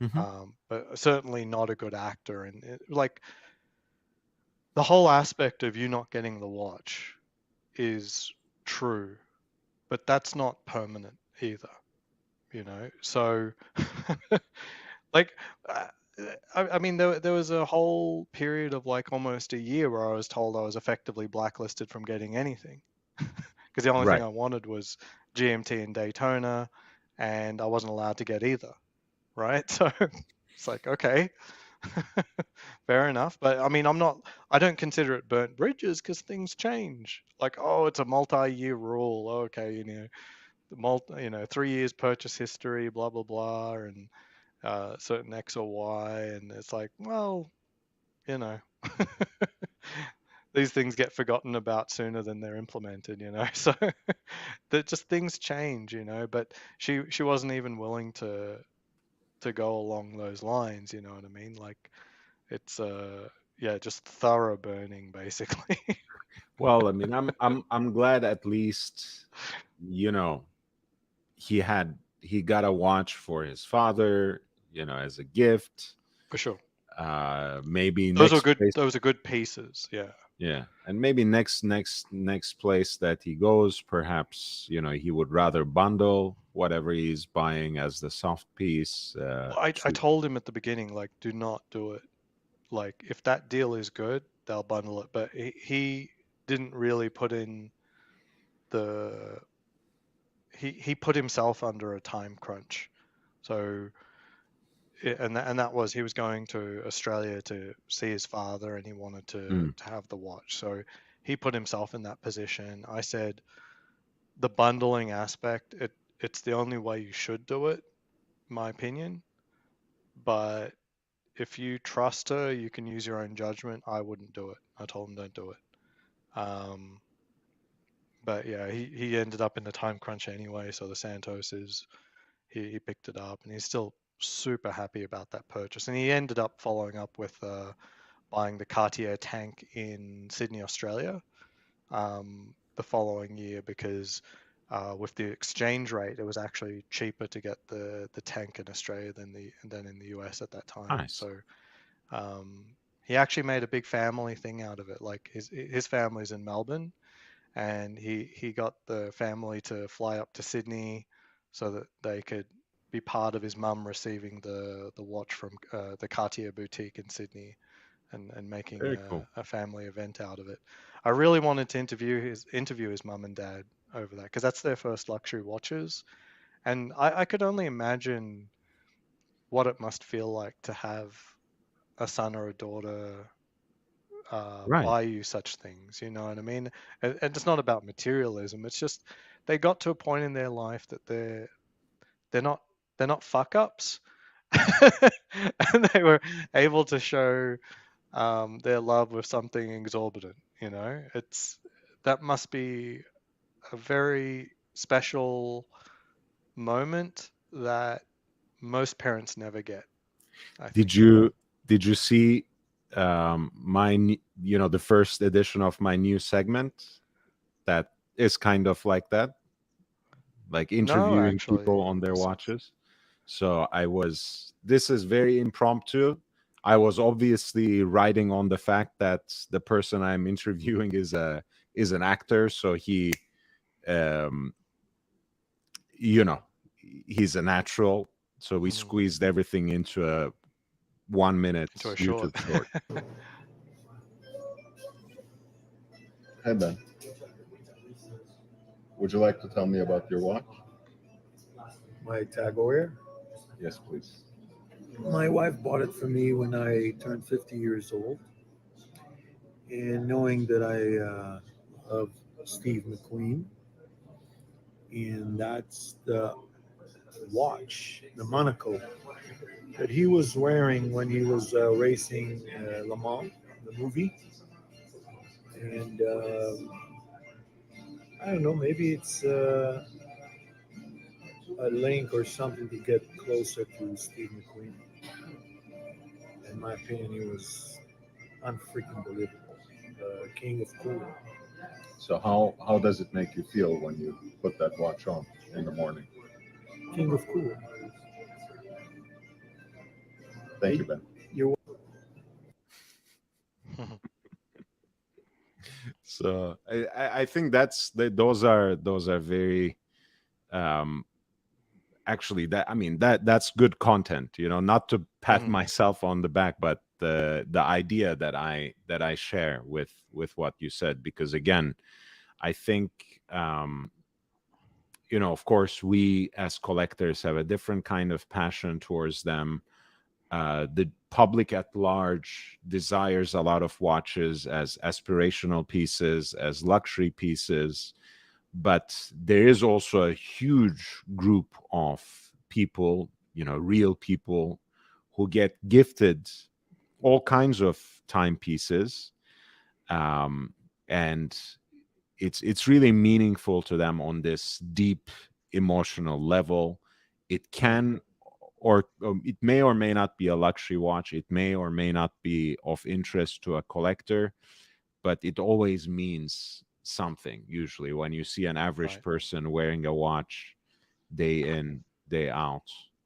Um, Yeah, it was a little different for. So I bought my mum for her 70th a Cartier tank, the new Must, and it was a surprise, but not too much of a surprise. Like I showed my mum videos that showed her what watch collecting was about and different brands and stuff, and mhm. I sort of was priming her with understanding what Cartier was about and Princess Diana and the royal family and stuff like that. That's like what an old lady thinks about, basically. Um, Not too um, bad. You know, the coronation, the official ceremonies are coming up in less than a week now. right. And so she was getting an understanding of Cartier, so that when when time came, I took her along with me, and I told her that I would be getting my moon watch. You know, that I was really that the watch was there for me. That, you know, we want to bring her along. And then when my essay comes out, she reveals the watch, and it was, you know, a tank, and says, "Oh, it's a Cartier," and it's like, "It's for you." And it's like, yeah, she was very very shocked, very surprised. Yeah, yeah, she was very very very very happy. She's a woman who's like has a vast handbag and shoe collection like Imelda Marcos, but I doubt any single bag or pair of shoes is above like $50. No, honestly, like, you know, I went back to my family home in Melbourne, and I was in the garage looking for like some of my old stuff to clear out, you know, just like still stuff still from my childhood still there. And I'm just clearing it out for the final time. I'm just like, I look at the wall and it's stacked with just handbags and shoes. I'm like, Mom, what the hell? It's just an ocean of handbags and shoes. And she goes, I actually pared them down. Okay. Uh, but yeah, it's but it was different for me, like, to get her that, because um, I guess she knew more about it before the surprise, and also interviewing my own mum would always be a very different relationship. You know what I mean? But I think if I could interview, so because I did help with the selection of the watches, like I felt Hmm. that like it can't be unobtainable watches, like that'd be pointless. So they had to be soft, but not, you know, too soft. And at the time, you know, 2021, certainly none of the Cartiers were that soft. They were, you know, they were in and out of the case basically. And so Hmm. timing, being able to get one, um, was always going to be a bit of an issue. But the Santos and a tank for, you know, a boomer couple, that's pretty damn cool. Yeah, that, I mean, look, that sounds really nice. The, you know, tank and tank can always be a great his and hers as well, Yeah. or different iterations, if not just sizes of tank. You know, Yeah. like an asymmetric for someone, centré for the other. You know, normal for one.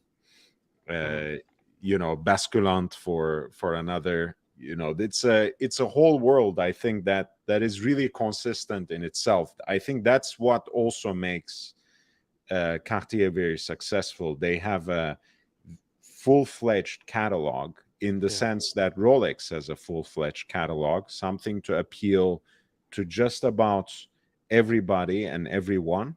And what Cartier does perhaps even better than Rolex is, you might lust after these super exclusive 100-piece limited run watches, and you Mm, might perhaps not be able to get them, certainly not as your first piece, but there is a Santos for you. There is a classically styled tank for you that you can get at most with a reasonable wait time.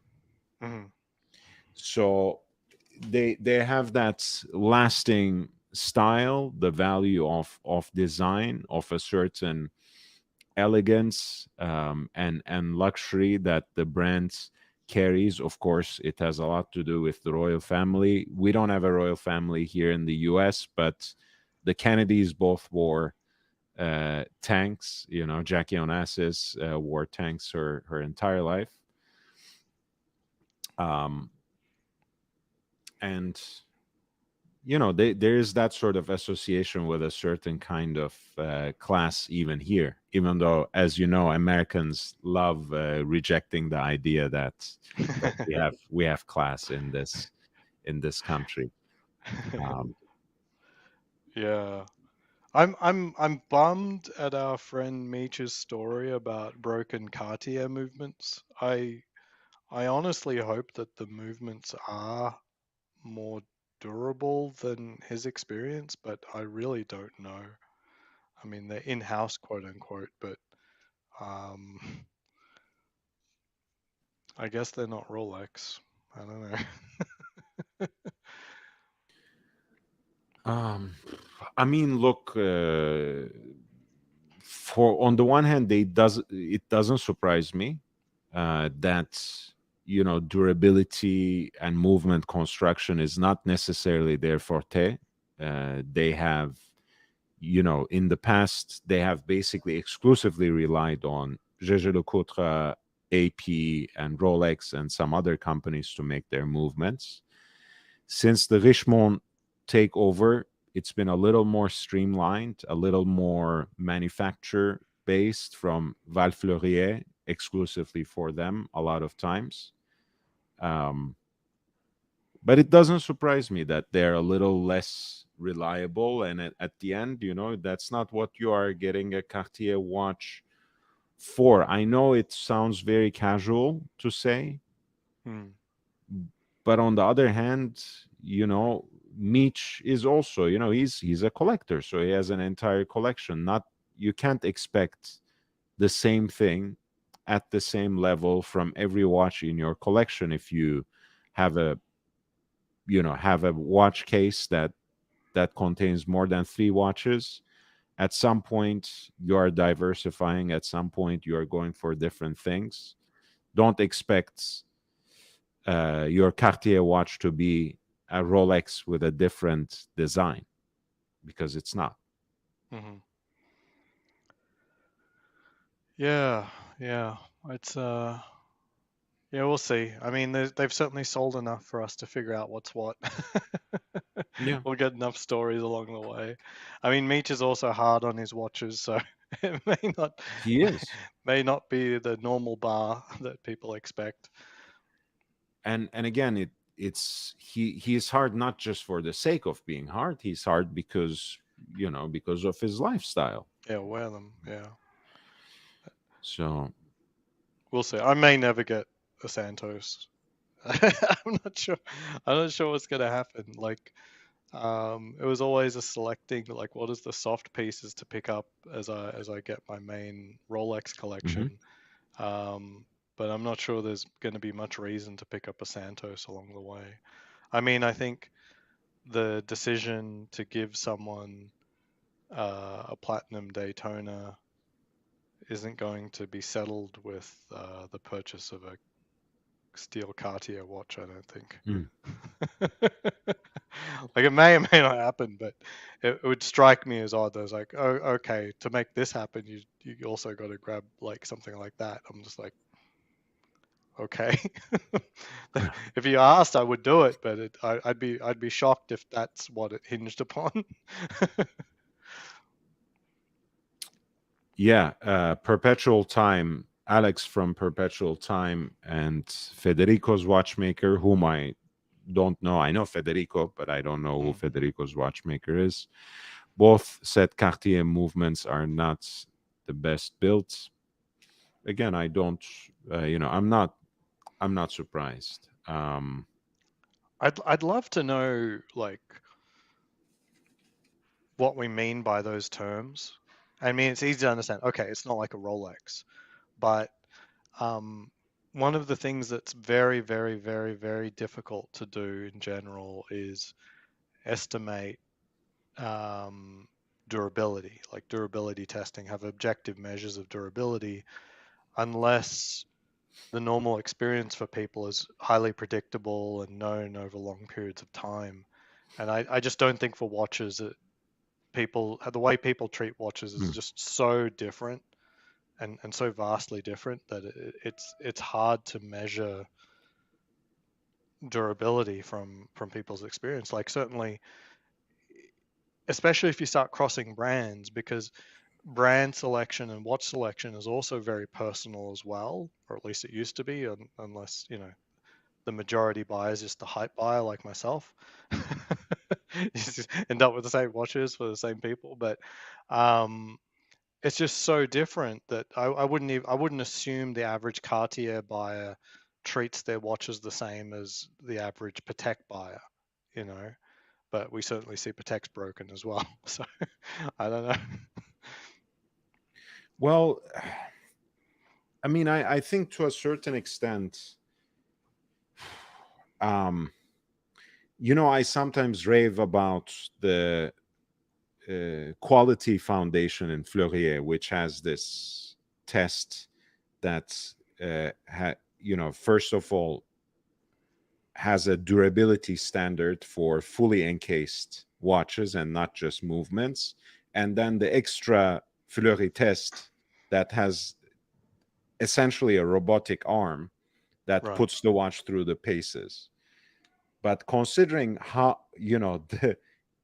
such a limited number of watches pass that test, uh, and considering how there are only 3 manufacturers that have ever taken part in that venture, Parmigiani, Beauvais, and of course Chopard, LUC, um, that's a very tall order. It's not something that Mm, the companies actually test. Most companies don't even bother sending their watches at this point for chronometer right. certification outside. It's reserved for specific kinds of models, right? Tudor has a few pieces meta certified, so on and so forth. I tell you what's interesting is I think consumer goods go through more testing, generally speaking. So I remember a really interesting video, and it's very old by this stage, so maybe like 10 years, maybe. And it was a tour of the OnePlus One factory. They make sort of middle of the range priced phones for slightly better spec than normal, and they showed their QA processes involving machines that would shake and drop the phones like thousands of times and stuff like that. And they would be doing batch testing, like they'd take one phone out of the batch and then put it through that sort of like full battery. And I don't really get the feeling that that's happened for any watch from some makers. Like I don't think they complete like you know any Patek and then hand it over to a machine to shake for the next 7 days. I mean, It's like look, it failed. It's like, so what? It just shook it for 7 days straight. Yeah, it's meant to fail. I think it's like, a lot of times what I was going to get with that, and obviously, as always, I was taking too much time, but it's like how theft protection works in malls, right? Of course, they put security at the gate, someone patrols the whole thing and there are cameras and whatever. But basically, the loss prevention is figured into the prices. So I'm sure most watch companies have their backsides covered in terms of how some of these watches will come back. And clearly, they have decided, again, most of them have decided that it's much cheaper for them to send the watches out without necessarily subjecting them to too rigorous of a test, so Mm, they can. And in either case, by the way, I mean, it's there's a certain standard of each trial, right? If you're producing a 1000 watch run, you submit you have to submit 20 pieces to the foundation or to the observatory or to the whatever, mm, to get them checked. If you are producing 1 million, maybe you have to get 200 or 2,000 of them tested. So not every watch, even when they are certified by a certain standard, obviously not every single example of the watch gets tested. Hmm. A certain chunk of the production run gets tested, and that certifies the entire run. Sure. What I mean to say is that um, that if they subjected a lot of these watches to the same tests that a medium end smartphone gets subjected to just as part of batch processing, but I'm not saying part of batch processing, I'm saying like even once, that they're not designed to even survive that. Like we know, like it's just like if you submitted 100 watches, 100 would fail if you subjected them to 7 days of torture. Um, and that's just not a standard that they're building watches to, basically. And is it reasonable? I don't know. I don't know. A dead watch is a dead watch. as That's in, true. as in like it's dead. So is it good? No, it's not good. But I don't know. It's like what? How much was it on the customer? How much was it on the design? I don't know. I don't know. Like to me, if a smartphone manufacturer is willing to subject their very low margin product to that, then I don't know. We should have better standards, I think. I Like mean, even from no Rolex, like doubt. I don't understand. Like I trust them to make, the best watches, but I would love if they actually showed what their tests were. Like, as much as I malign Omega and sort of put deep question marks over METAS certification, not from the perspective I don't think they're running the test, but from the perspective that they portray it as like a separate thing, but Mhm. and as if they're doing something extra. But I'm sure as hell, like Rolex say they do in-case testing of their watches, and that's what the superlative chronometer rating is about. But they're just not very transparent about what that actually means. Like for example, in METAS certification, I think it doesn't have like particularly hardcore testing around vibration and shock. Um, Yeah. And I mean, maybe Rolex will be more transparent about it. They like being, I mean, they're very controlled, obviously, but they have released all these new videos about, what makes your Rolex so special, which gives a very controlled but a specific kind of view into the manufacturing process. right. Yeah, yeah. That actually blew me away. Like beyond the Watches and Wonders releases, on Rolex's website, they've got a whole new section about, what goes into a Rolex, and it's far more candid and transparent than all of the, how do we say, rumors about what goes into a Rolex have been in the past. Whatever your AD told you versus what was said in the Red Book or the Rolex Red Book versus, what we talk about on streams. They reveal a lot of concrete information about what they do, and I really, really appreciated this series. Yeah, what makes a Rolex Rolex? And I think the videos are available on YouTube as well, on their YouTube channel. So that's something that you can certainly check out. Yeah, and Um, and the website itself has a lot of copy, and it isn't just fluff. They are making material claims about things that they actually do, not just, oh, we're always excellence, excellence, excellence, excellence. It's not just it's not just fluff. They're actually talking about their actual processes and why they, what is the value they think they're delivering. So defying excellence. yeah. So you have in fact prefigured the first objection that would come in. That's why I was Excellence, laughing. excellence, excellence. No, I mean, look, the the suspicion, the cynicism is very much welcome, because sometimes when you read the copy with which the brands represent themselves, it's really tiring. it's really difficult to get past the fluff and reach, like you said, substantive information about the product. So when it's there, it needs to be appreciated.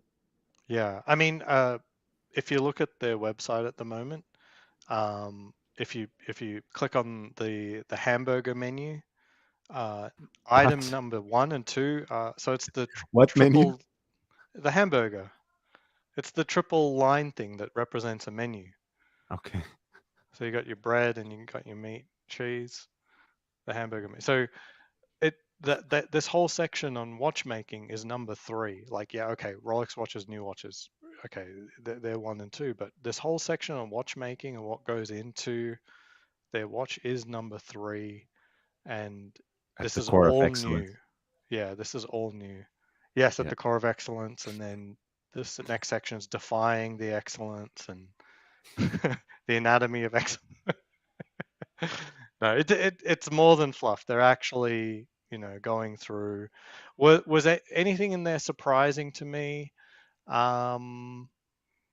It was interesting to show, which officers were responsible for different components, like what was the compartmentalization of work, Hmm. is interesting, I think. And they do make specific claims about in case testing.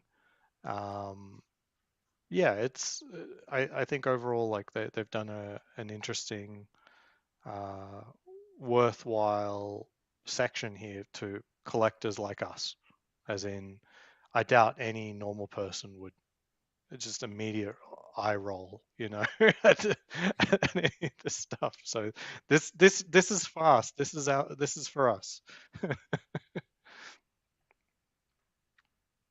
Yeah, and it is, again, it is for a certain kind of enthusiast, but it's also boiled down to, quite simplified and coherent prose too. So Yeah, and they're reiterating what their brand is about. Like the aspects of durability are, like, very high on their priority list, basically. and one thing I will have to say, and this is part of the marketing capability again, some of the lines I read as part of this particular literature that goes into the watchmaking at Rolex.com, I get the same buzz that I get sometimes reading some of the best copy they had in vintage advertisements. I mean, look at this. This is fucking poetry. We foresee everything, even the unforeseeable, so that you can lead an impactful life without your watch being impacted. Man. Um so it's honestly, I'm not trying to be ironic or sarcastic, sardonic, whatever you want to call it. It is actually good writing too, and that it does combine some very specific information about the manufacturing process.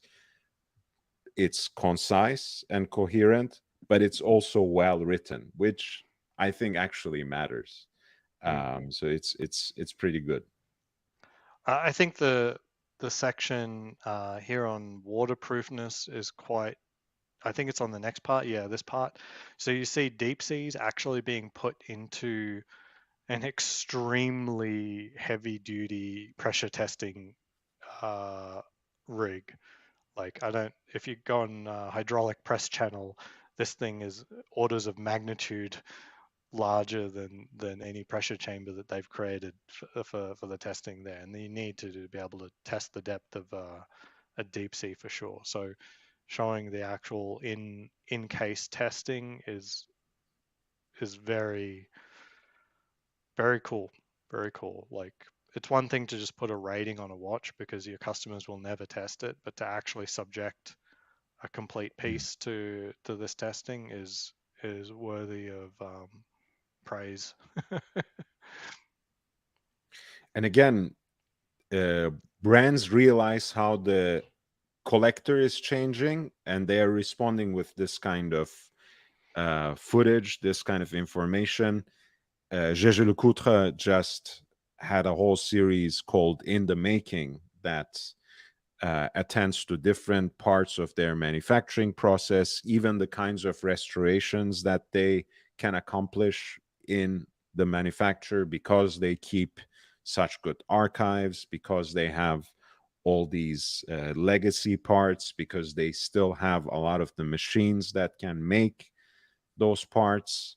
I want to make sure, I mean, I would love for you to stay for 2 hours. Hopefully, I'm not keeping you captive, because you wrote to me in the background that you might have to leave soon. So please don't feel obliged to stay beyond your curfew. No worries. Yeah. Yeah, I do have to go. I really appreciate the time. It's really interesting, especially the dial stuff. I'll probably ping you about that again. Yeah, But yeah, really pleasant evening to catch up. and it's great. It's certainly great to have you on the panel. And yes, guys, I once again I sent the link earlier, but I will send it again. Please subscribe to Aussie Expat Watches as well, and support him. He has um, been always a great resource and a great participant on the panels for this channel, and he's building his base there. Cool. Thank you. Thank you, everyone. Have a good night. Take care, Oz. This is the link to Aussie Expats channel.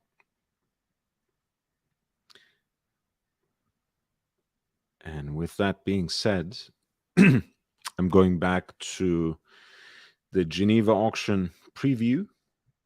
Feel free to jump on the panel. I'm always happy to interrupt the auction reviews, previews for some more, free flowing watch talk. That's what I really enjoy.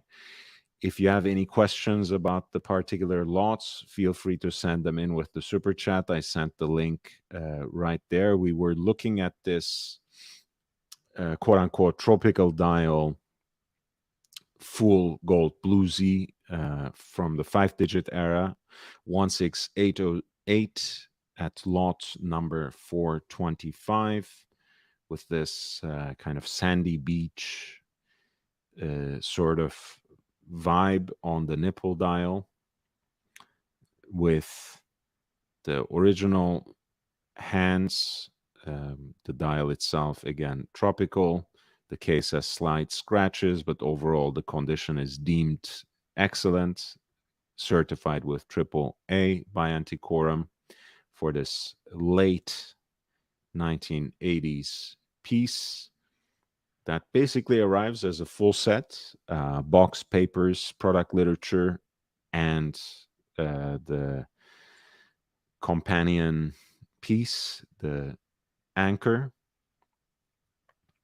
And lot 425 had an estimated value of 33,800 to 57,000 in US dollars.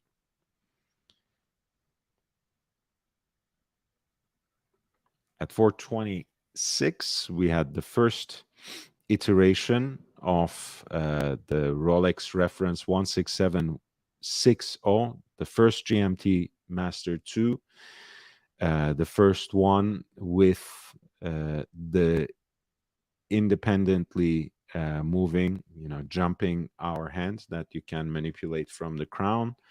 It is called, I'm not even sure, we have to be politically correct, perhaps. We will go back to the old nickname, Sophia Loren, because it is such a voluptuous body due to the first iteration of the GMT Master 2 movement,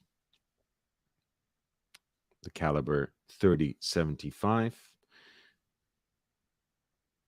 The 16710 followed this particular piece, but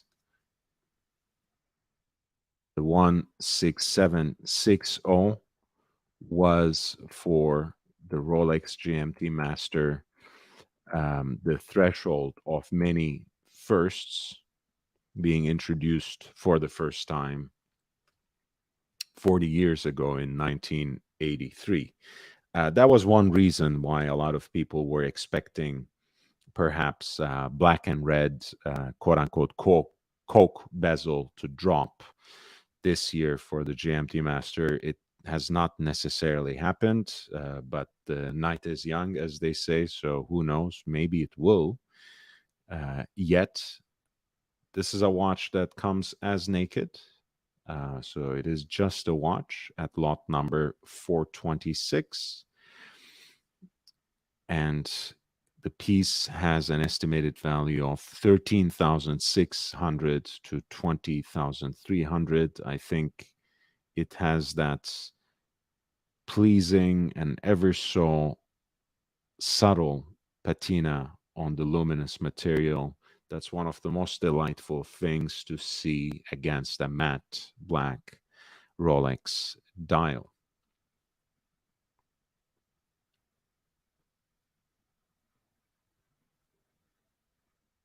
At 427, we have a piece that has attracted interest over the years, especially with the way Daytona has taken off. The Tudor big block chronographs have also appreciated. These are uh, built on the base of Valjoux 7750, the standard workhorse self-winding chronograph movements. You can almost tell already with the layout of the chronograph registers at 6912 with the particular sequence of them as well. 12-hour counter at 6, continuous running seconds at 9, and the 30-minute totalizer at 12. There's also the dates. You don't necessarily get the day at 3 o'clock. You have the screw down pushers. You have the tachometer as a bezel insert within a ring. So you have, in so many ways, a relative of the Rolex Daytona, something that is akin to it, but not the same, which I think was in so many ways part of the charm of these watches. In this case, you have a relatively rare example with a salmon dial, which, as I put it many times over the last year, is the new black. As you can see, everyone now has a salmon dial watch, from the most heightened luxury brands to the independents to the micro brands, from the Baltic MR01 to Romain Gautier's new integrated bracelet watch that is fully executed in titanium, the Continuum, so to speak, or simply the C. Every watch now has a salmon dial. Everyone has to get some shade of copper or bronze on the dial. It is the new fad, but it is a fad that I've been enjoying a great deal. This would be the great complement to year 2023, where the salmon color has been on the ascendance. This is lot number 427. Prince date chronograph, the so-called big block, in stainless steel on a matching oyster bracelet with a black bezel, black chronograph registers, and a beautiful salmon sunburst dial. The estimated value of the piece is 6,800 to 10,200 in US dollars.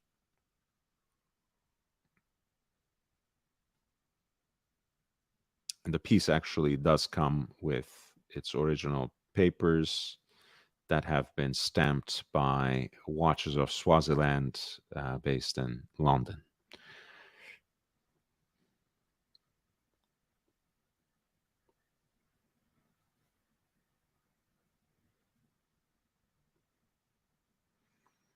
At 429, we have a gorgeous example of the Submariner Red Riding.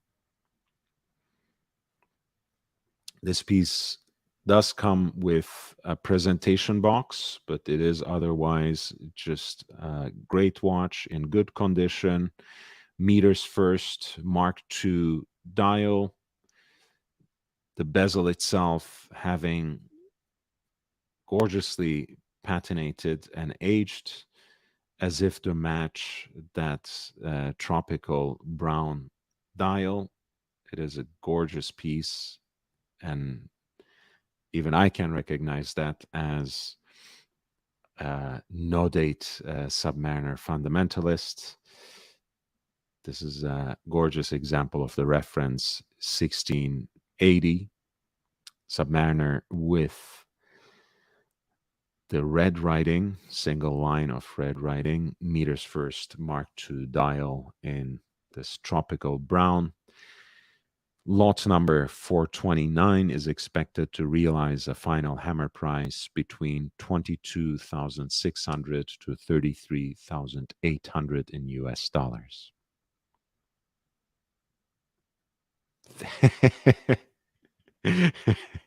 JV, thank you so much. 1999.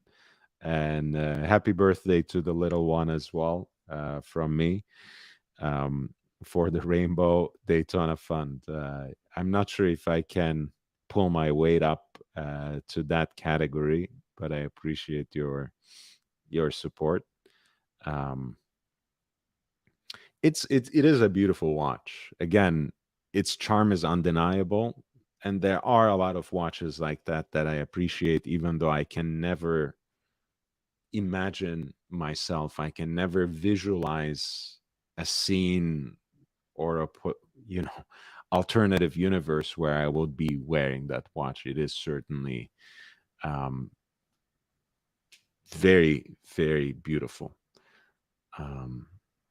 I guess my parallel to that would be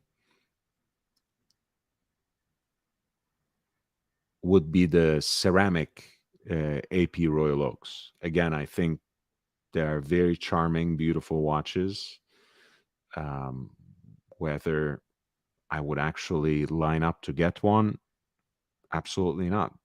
But that doesn't change the fact that they are really amazing and something really unique. And the Rainbow Daytona is, I think, that same genre, that same league.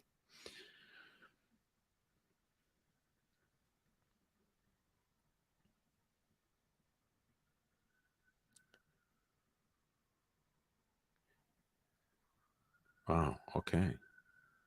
This is very interesting. So at lot 430, we have Rolex reference 6541 Milgauss.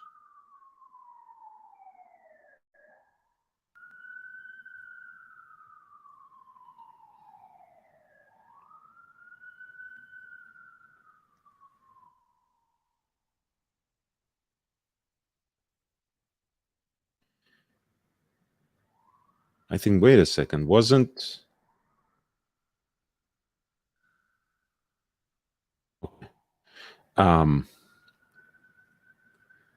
This is a piece that has that honeycomb dial with the Dauphine hands, the arrows at quarters, the coronet at 12, and round markers for the rest, which were at least once filled with luminous material. The piece arrives with a domed bezel and on a matching stainless steel oyster bracelets, and the signature zigzag bolt shaped seconds hand. And apparently this one actually has an additional rotational bezel that you can attach, which is an interesting addition, interesting piece of customization.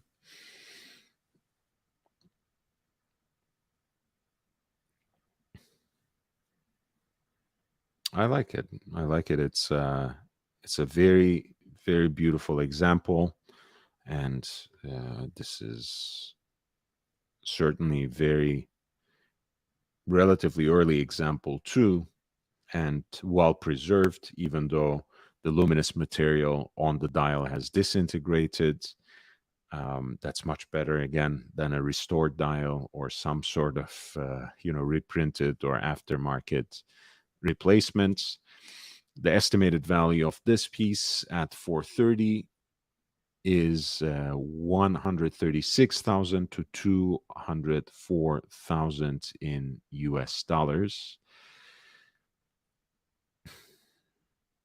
A true connoisseur's piece, not very much appreciated, as you guys know, even though the Milgauss had within the Rolex line a lot of niche interest, a lot of attention from the enthusiast. It wasn't necessarily doing the best sales, and it is entirely eliminated at this point from the Rolex lineup. And we'll see how that affects prices on the secondary market. At 431, we have the reference 6036, one of the most complicated Rolexes, as you know, in the vintage category. What we have is basically a triple calendar, triple register chronograph. This model has also been called Jean-Claude Killy, along with some other references, such as the 6236, for example, because of the association with the Olympic skier, who was also at one point in time a Rolex ambassador as well. This piece is actually double signed by Serpico y Laino as well, the famous jeweler, the famous Rolex dealer out of Caracas, Venezuela. And it has a pointer date on the periphery of the dial, the day of the week and the month, through two aperture at 12 o'clock, a 30-minute totalizer at 3, 12-hour counter at 6, and the continuous running seconds at 9. Very beautiful and charming piece with its charismatic stainless steel case at 36 millimeter. This piece is built on the Vajou 72C, which is basically the calendar version of the hand-wound Vajou 72 caliber. You can see the two correctors on the side. The Jean-Claude Killy Rolex, the so-called Dato Compax, is a very desirable watch in good condition. I think in terms of iconic status, it can certainly hang with some of the best, the Patek 1518, 2499. Even though this is simply a triple calendar and not a perpetual calendar, I think these are beautiful pieces. The dial, of course, has seen better days, but the dual signature still adds important value to this reference 6036. And this piece is expected to fetch an amount somewhere in the range of 91,000 to 136,000 in US dollars. Owl, good night, my friend. Rest well. I know it's getting late for the East Coast,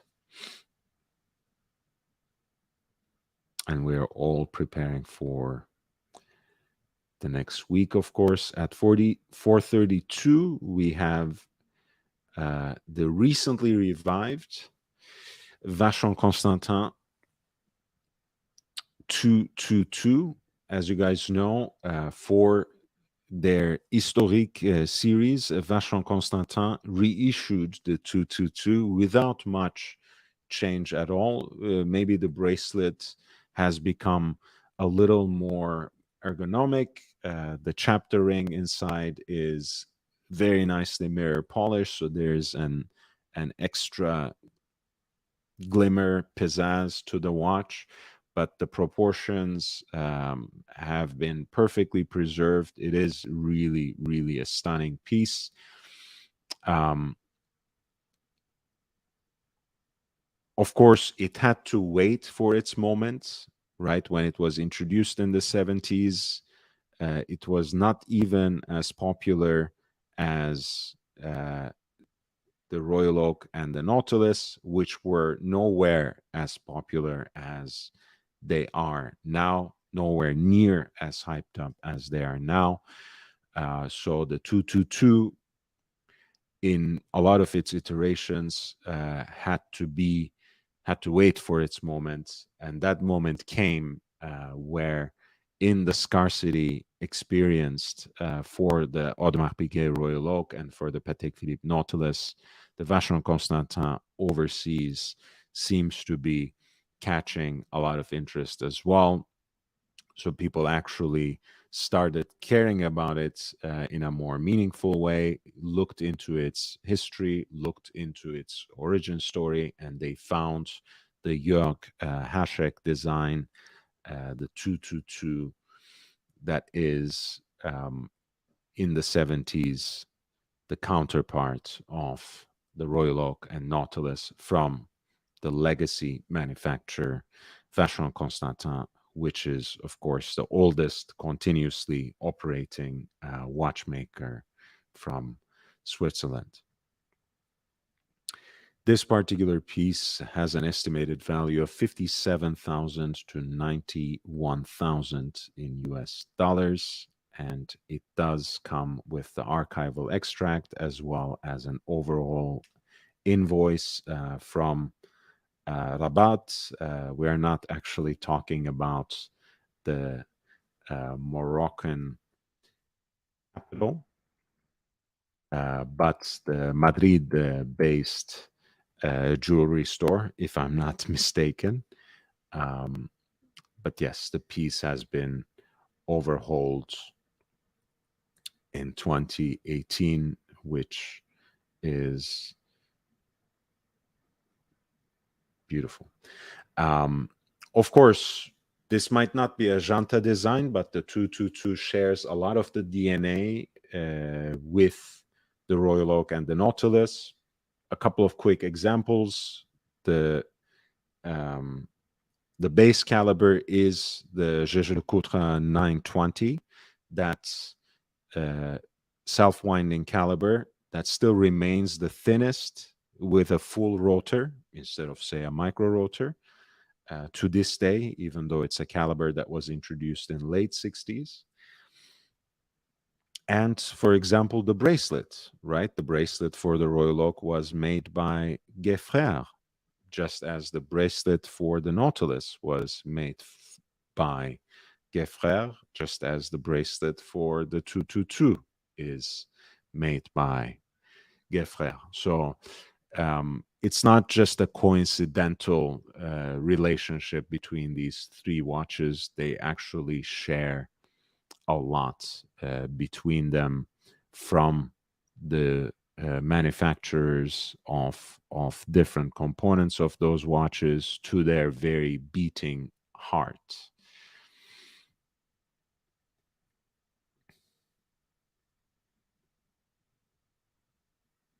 That was a great example.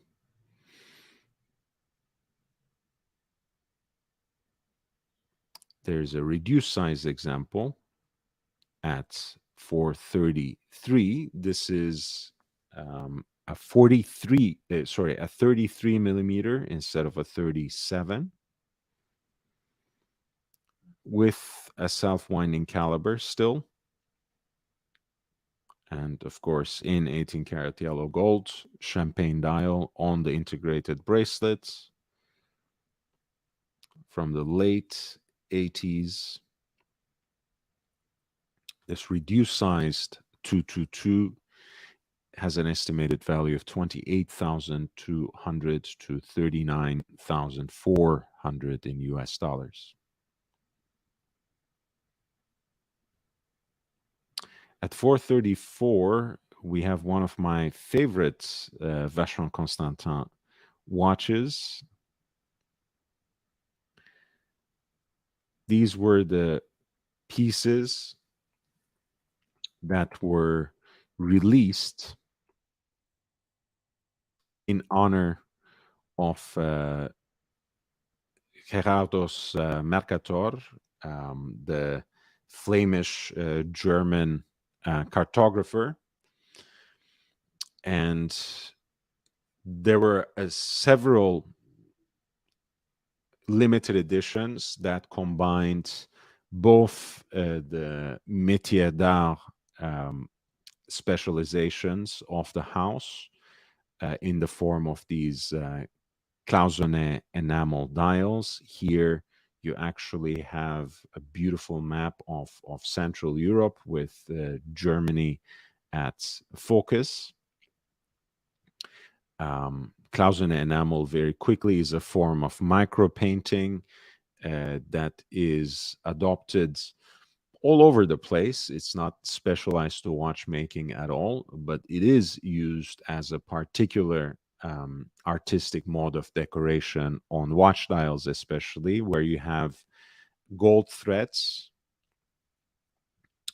to set up your micro painting. Some of those threads are as fine as a single thread of human hair, probably not as thin as my receding hairline, but that's neither here nor there.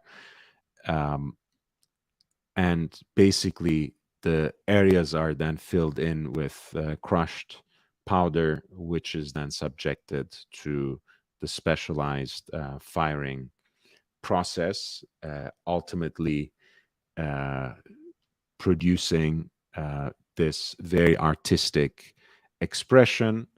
Of course, Vacheron also takes great pride in their watchmaking pure and simple. So essentially, you have here two retrograde hands that are also an homage to the map making art, to cartography, since they are in the form of caliper, and they're both retrograde hands. So at 1 o'clock, the hour hand snaps back there, and at the top of the hour, the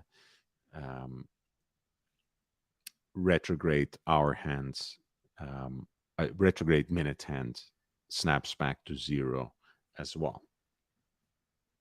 So basically, you would have, when it's 1 o'clock, you would have the hands at their closest to each other right here.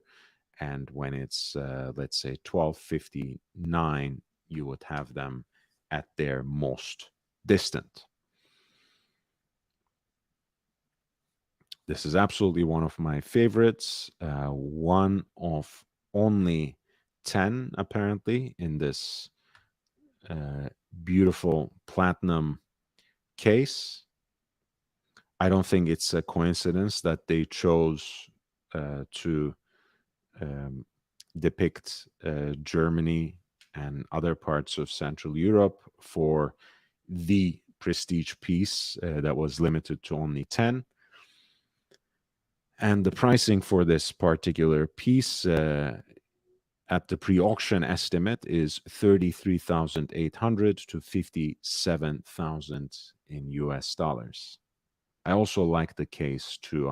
The lugs are like very elegant claws, stepped, beautifully built watch, very elegant piece, and truly a great marriage between the artistic and technical aspects of watchmaking that come together in such a neat, elegant package.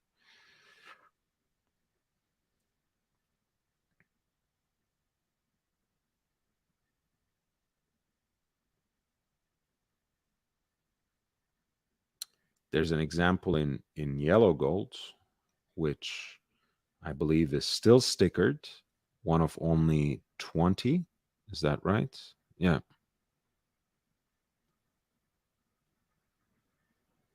Again, with an enamel dial, which doesn't look as good as it did in the platinum. Correct me if I'm wrong. But same principle, same size, same concept, just executed in 36 millimeter yellow gold case, one of only 20 in this case, with an estimated value of 33,800 to 57,000. Again, it comes with its original presentation box as well.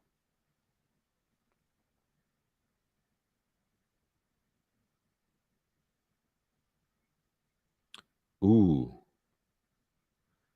Wow.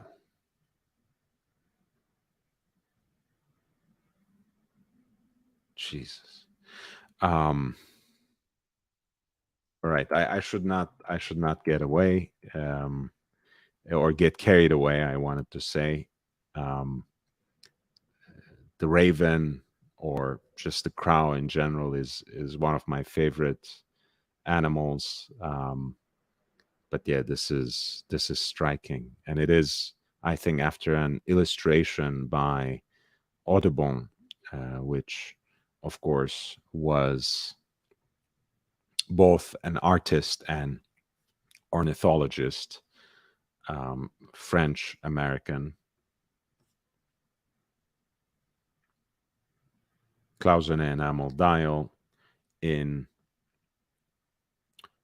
38 millimeter yellow gold case with a matching Vacheron Constantin buckle. This is a reference 43060.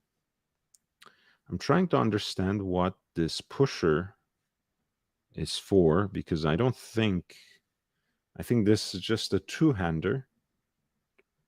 But that's certainly intriguing.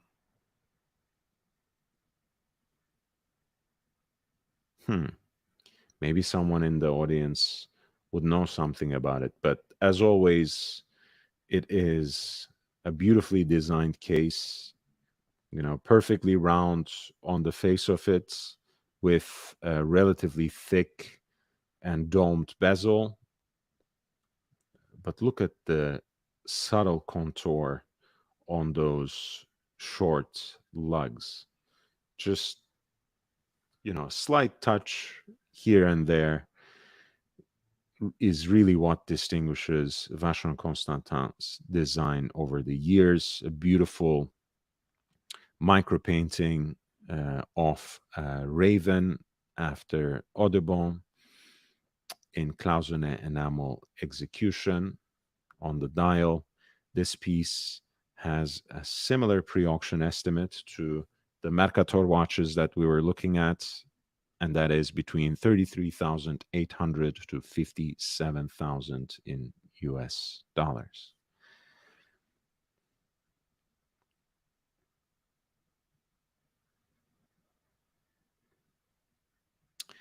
At 4437, we have one of my favorite Breguet watches. I really appreciate the steampunk vibe of these pieces.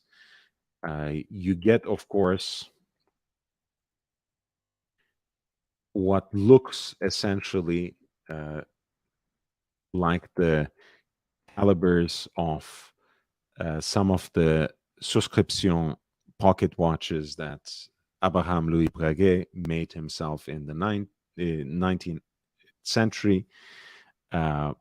But interestingly, this watch itself, this line of tradition or tradition, was only introduced in 2005 by Nick Hayek, who was truly a visionary and a very important actor in making the horological industry, the Swiss horological industry specifically, what it is today.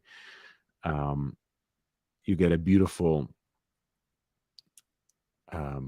off-center dial at 12 o'clock, made from a gold blank, silvered, hand guillocheted at the center with hobnail pattern decoration, Roman numerals over Breguet frosting on the hour track, and heat blued stainless steel Breguet hands for hours and minutes, which of course match wonderfully with other heat blued elements of the exposed caliber. Watching the escapement on this watch is a delight on and off itself.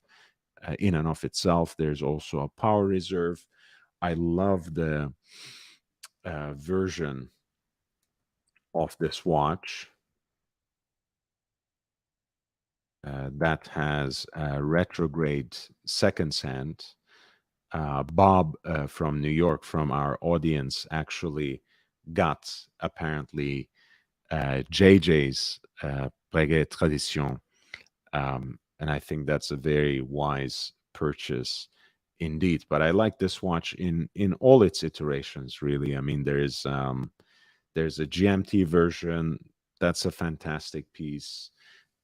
There's, of course, Tourbillon with fusée and chain constant force mechanism.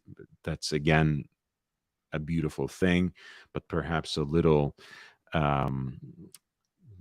at another price category. Certainly, there's even a chronograph, but these are the reference 7027 are the most accessible in terms of the pricing. And here, lot number 437 in its execution of white gold at 38 millimeters, if I'm not mistaken, has an estimated value of 10,200 to 15,800 in US dollars.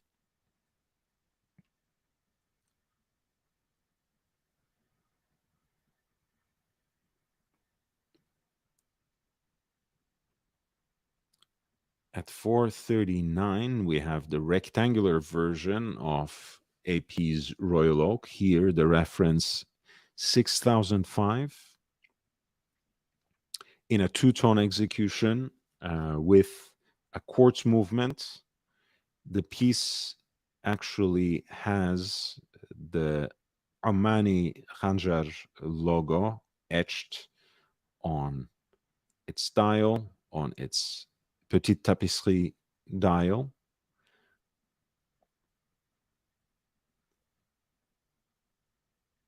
A really nice detail.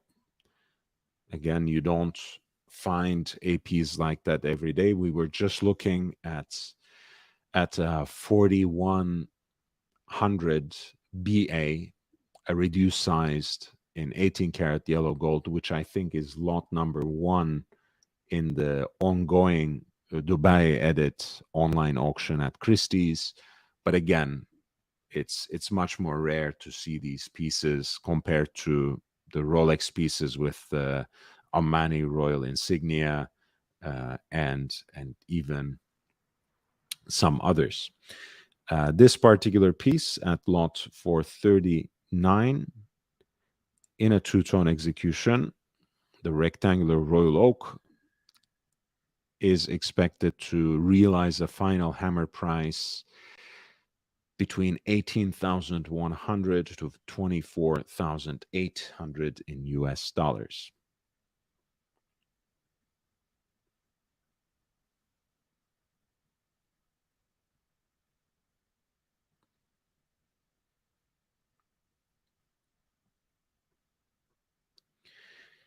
I mean, to be quite honest, from a design perspective, I actually love these. I don't necessarily love the fact that they are based on a quartz movement.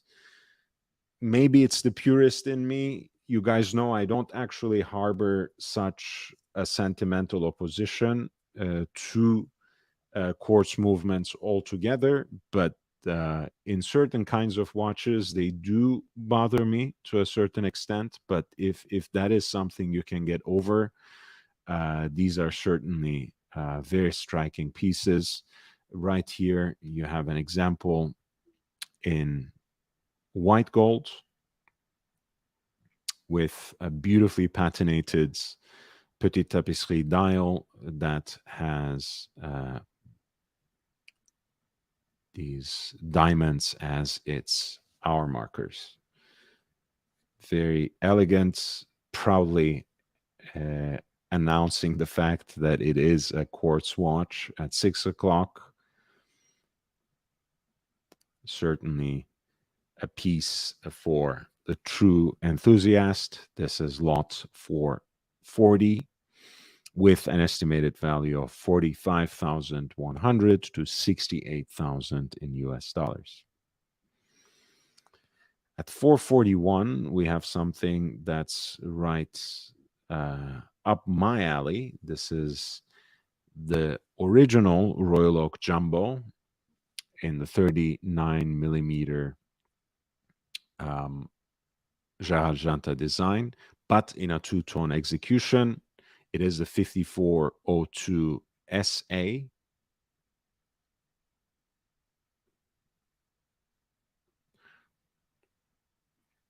With the initial logo AP at 12 o'clock,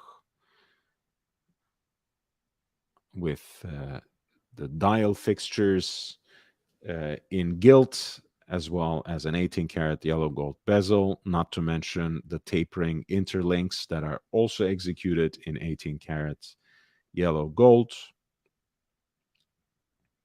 These are, compared to the steel versions of the 5402, are a relative bargain, as you can see from the estimated value of this piece, which is 33,800 to 57,000 at lot number 441.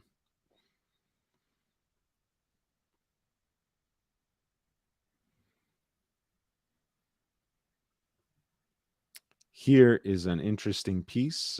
14,800 is the contemporary and the counterpart to 14,790, which is in many ways the canonical reduced size Royal Oak when it comes to the neo-vintage age. These were Royal Oaks that were made to be worn on a leather strap, which you can see from the case design. This is not something that you can retrofit onto a bracelet, but there have been interesting dial versions cropping up on these pieces, and this is certainly very unique. Green dial, I have never seen one, especially not in this shade, in the 14,800. That doesn't mean they don't exist whatsoever, but they're exceedingly rare.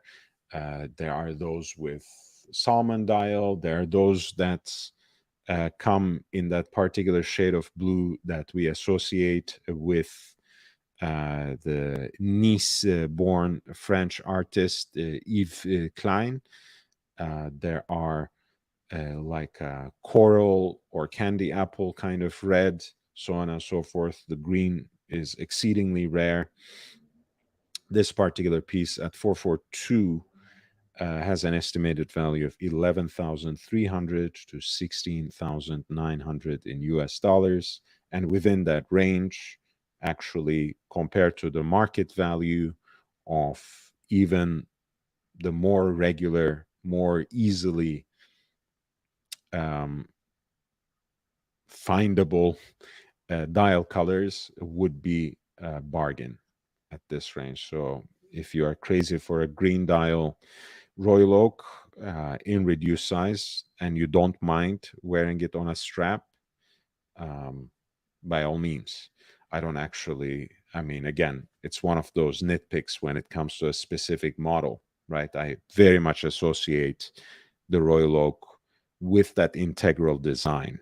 For me, if it doesn't represent that seamless integration of the case and the bracelet, which has a great flow in its own way, in this industrial way, as it were, from the conveyor belt into that porthole. I think it's a great design, and it somehow seems to lack something when it's on a leather strap like this. But nevertheless, this could be an interesting catch, an interesting target of opportunity for the right collector. Lot 442 for 14800 Royal Oak with a green dial.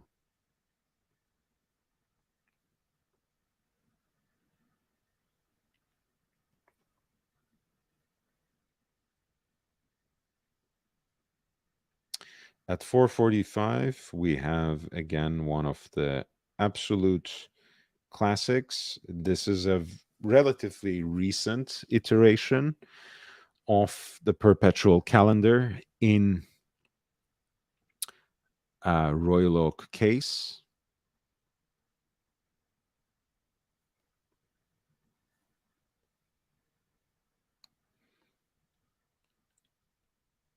You have that Gothic logo, skeletonized AP rotor that peeks through the exhibition back with that supplemental 24 karat gold rotor weights as well.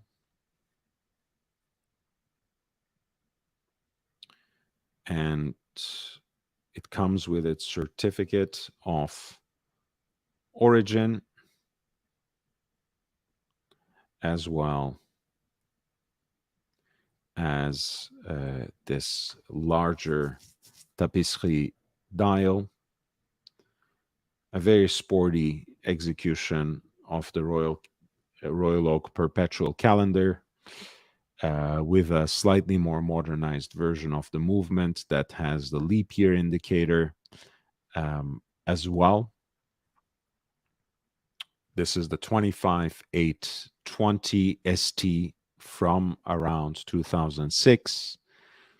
The Royal Oak perpetual calendar in stainless steel, pardon me, with an estimated value of 91,000 to 136,000 in US dollars.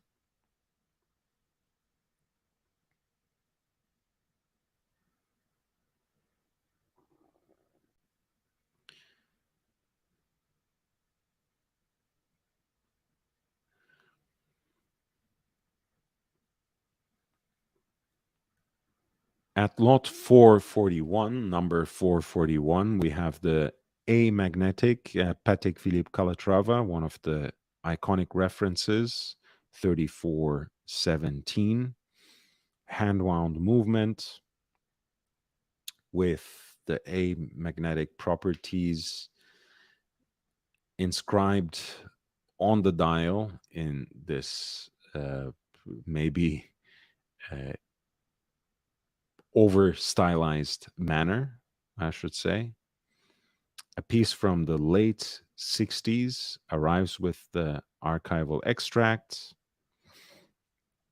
They note in the essay that this reference has started production in 1958. The caliber 12-400 was in production then, and some of the examples were amagnetic. The amagnetic caliber 27-400 AM was launched in 1960, and this is the caliber on which the current lot is built. The amagnetic calibers are fitted with a bronze beryllium lever escapement and are protected by a soft iron inner case, which of course establishes the Faraday cage within the watch.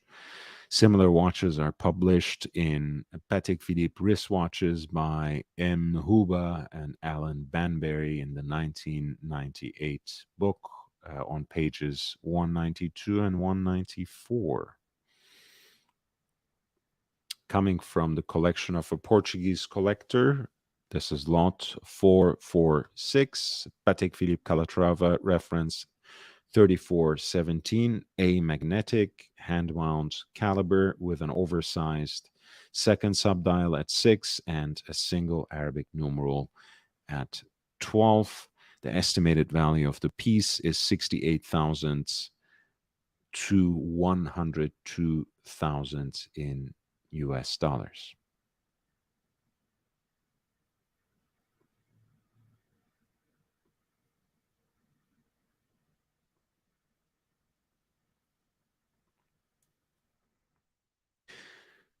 We're entering, by the way, the last hour of our broadcast. So if you could actually hit the like button, I would really appreciate it. If you have any urgent questions, feel free to address them to me.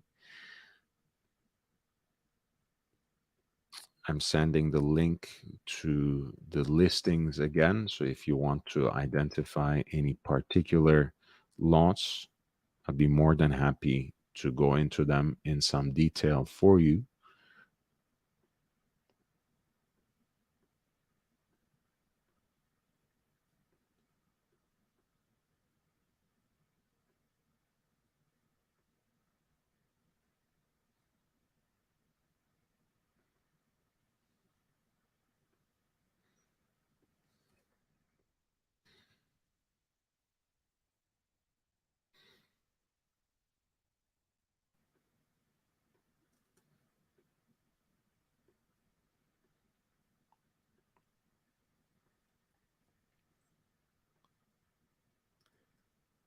Next up,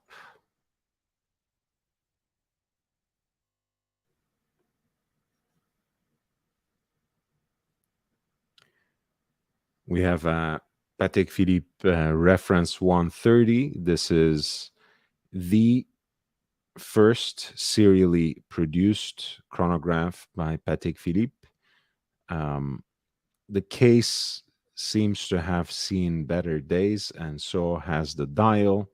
So I can't necessarily say this is some great value, but I will show you an exceedingly beautiful example that I had the pleasure to try on in the Los Angeles preview of the upcoming June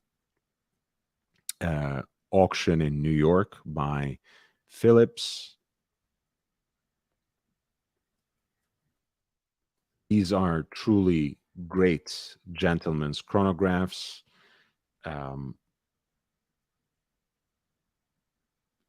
They are the absolute distillation of the classical elegance that Patek Philippe once represented. The gold cases were made by Émile Vichet, who also made the cases for the 1518, as well as most of the first series of the 2499 perpetual calendar chronographs. So that's these cases have a very flat case back, which makes it very comfortable to wear on the wrist, and beautifully elongated and stylized lugs, which increases the wrist presence of the case, which is in this case 33 millimeters, but it certainly wears larger than that. It certainly has a larger than life presence on the wrist. This particular example has a two-tone silver dial, which is a true delight, and a combination of Roman numerals and gold beads for the hour markers.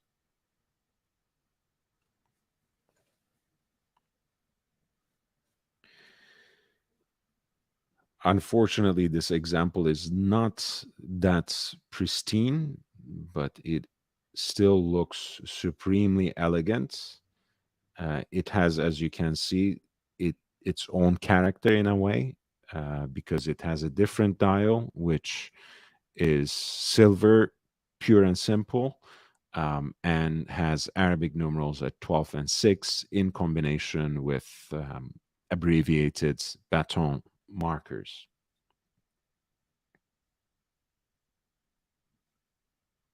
And again, the case seems to have seen better days. Unfortunately, is a little perhaps polished enthusiastically over the years.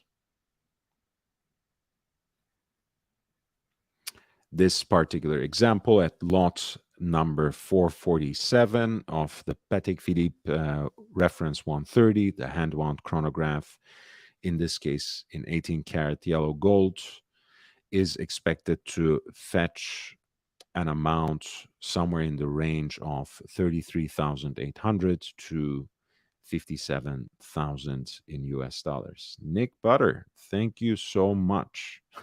You'll add to the Daytona Fund if we can go back to lots 241, a skeletonized Gégé Lecoutre. I think it's an interesting piece. Thank you, Nick, for drawing our attention to it. Let's see.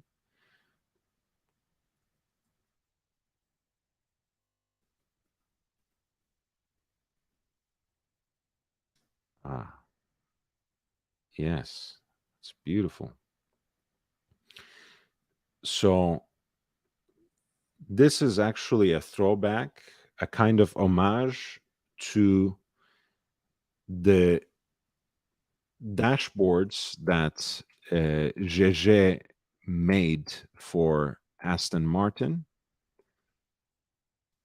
They decided to honor that relationship with the release of these Amvox series watches.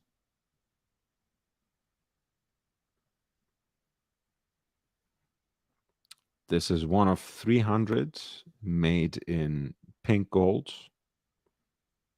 It's an automatic chronograph with an partially open worked dial, and the two discs are in sapphire crystal, so they are actually see-through.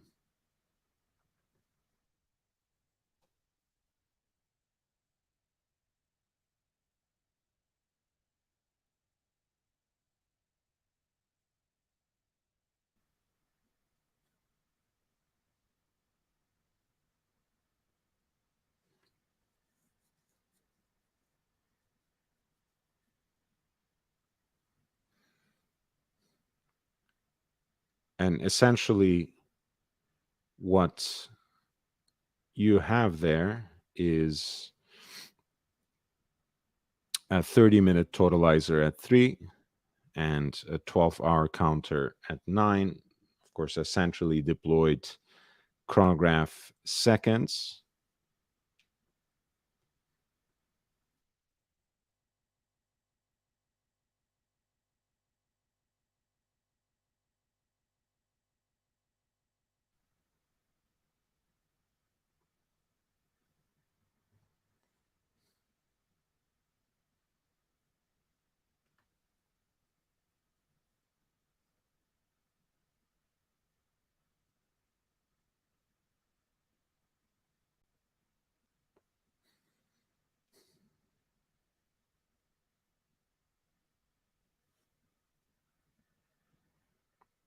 And I think at a certain point in time, these had some sort of integration to the car. You know, I think essentially this was um, the lock unlock was actually connecting to a certain kind of Aston Martin car, but I wouldn't know anything about that. I'm not a car person at all. Um, this is a piece that comes with its original presentation box, certificate of origin, as well as the booklets. It is quite a unit at 45 millimeters. Here in a pink gold case, a one of only 300, in fact.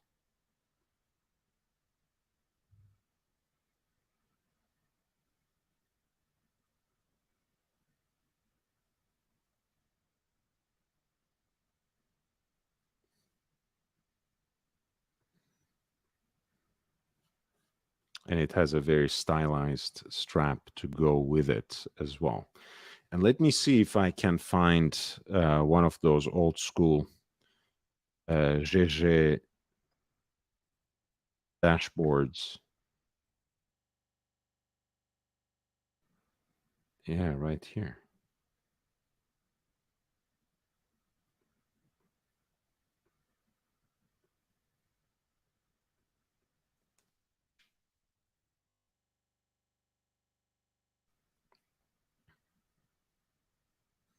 There you go. This is an example from the late 20s.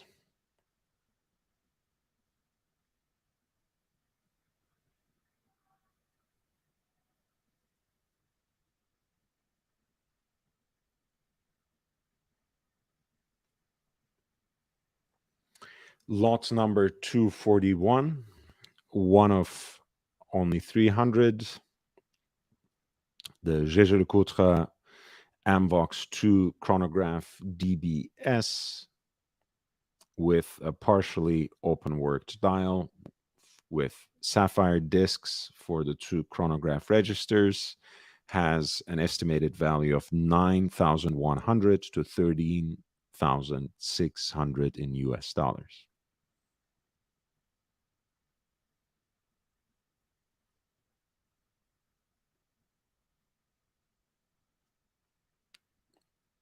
Let me see, without giving anyone nausea or any triggers, I will scroll down very quickly and bring back up where I was.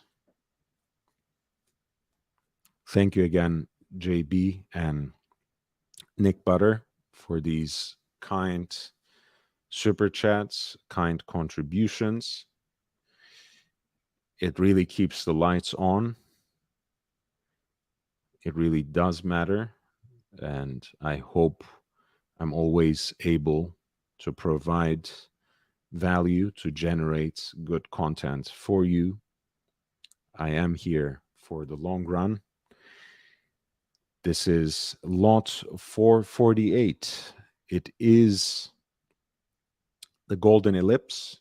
This is the previous generation of the Jumbo, so 31 by 36. With all due respect, I think the current reference number, the ellipse that is in the lineup now, is a little too large for my liking, the 5738. So I do prefer the 3700 generation. Ellipse d'Or, or the Golden Ellipse, is named such because of its design principle, since it was executed in relation to the golden ratio, designed after the principle of the golden ratio. But uniquely, they also have dials produced from gold blanks with a very unique sunburst finish, and that are also heat blued by a special process. So they have a very unique luster to their presence, which needs to be seen to really experience in person rather than through photographic image, although it's still pretty striking. This is once again signed with AAA, so in excellent condition, a late 1990s Patek Philippe Golden Ellipse, reference 3738, comes with the original box, certificate of origin, booklets, as well as a Patek service box with a self-winding movement, an extremely elegant and discreet dress watch with its unique shape, with its signature design. The piece at lot number 448 has an estimated value of 9,100 to 13,600 in US dollars.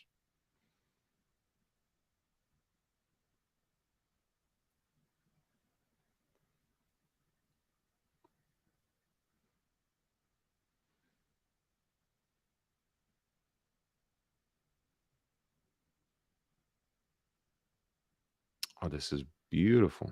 Look at that.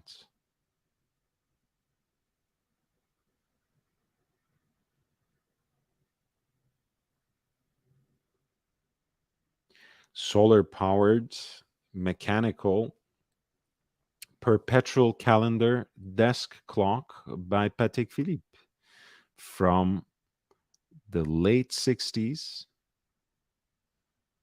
in a beautiful gilt brass rectangular box case. The dial design is very much 60s, but also somewhat romantic in the way that it executes the indices like so many rays of sunlight, which of course speaks to its solar powered mechanism. And of course, it is actually a perpetual calendar piece. What a wonderful thing. I mean, imagine, you're a watch collector and you are an energy executive or something. Maybe you are in the business of solar panels. Maybe you have clients, you're a lawyer and you have clients who are in the energy sector. This is the desk clock for you. What a wonderful flex to have a perpetual calendar by Patek that's also solar powered as a desk clock. This is lot 451. And again, thanks to Antiquorum, we come across these sorts of, off the wall horological pieces that you don't see anymore in a lot of the popular, more mainstream watch auctions. Reference 503, perpetual calendar solar clock with an estimated price of 16,900 to 22,600. If you're going to bid on the piece, prepare well, because you'll probably be bidding against John Reardon. So you're in for a ride.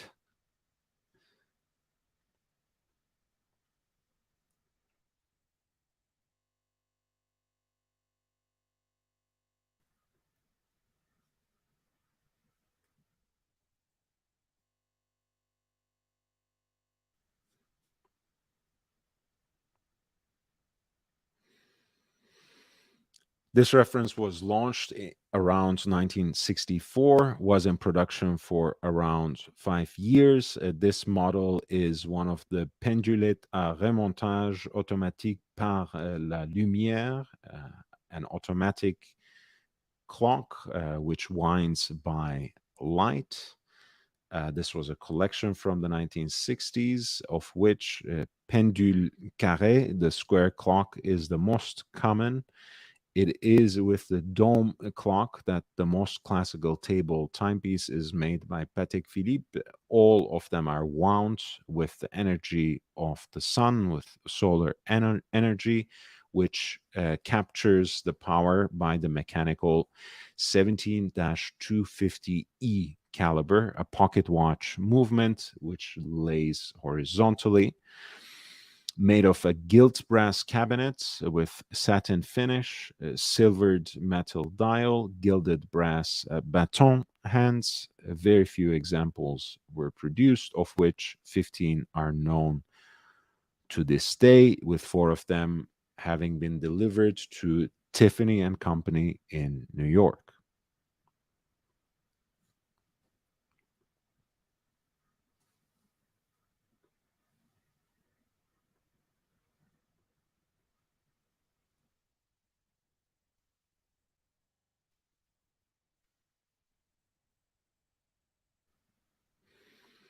At 4:52, we have the famous Nautilus moon phase, 5712,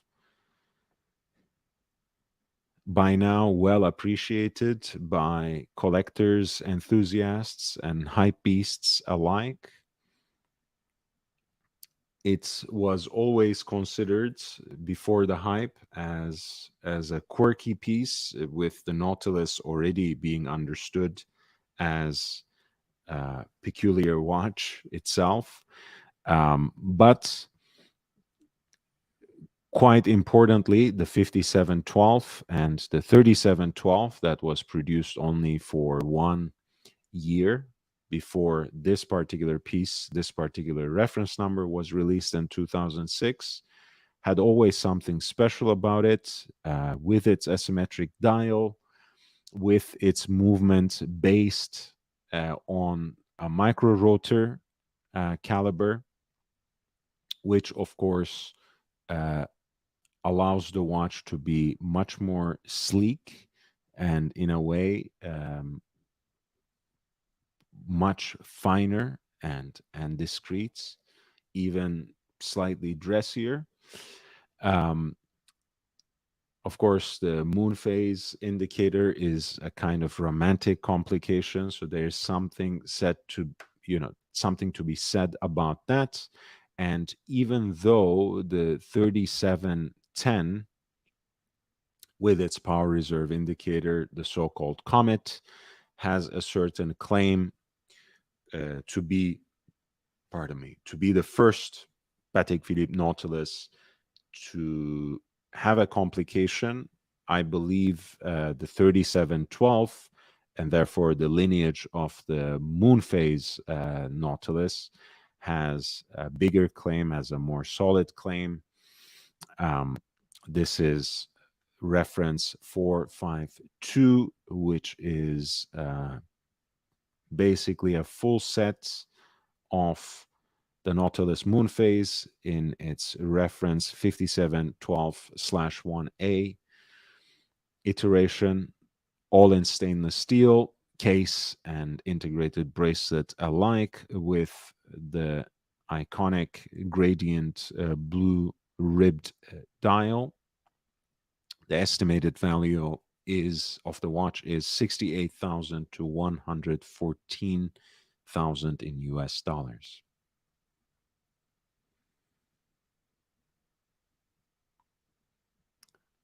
$453 is a fantastic version of the Jumbo. It is the 3700/003. So what we have here, with its certificate of origin as well as a presentation box, is the Patek Philippe Nautilus Jumbo in its deep blue/black ribbed dial, and in an 18 karat yellow gold execution, case and integrated bracelet and all. What we have also are 2 rows of diamonds that are set on the bezel, which gives the watch a very unique, very elegant, and somewhat feminine appearance. Sold by Vempe in the March of 1982. This piece is actually presented with, signed with Antiquorum's initial. So, great example indeed. At lot 453, the original Jumbo in an 18 karat yellow gold execution and a 2-row diamond set bezel with its certificate of origin.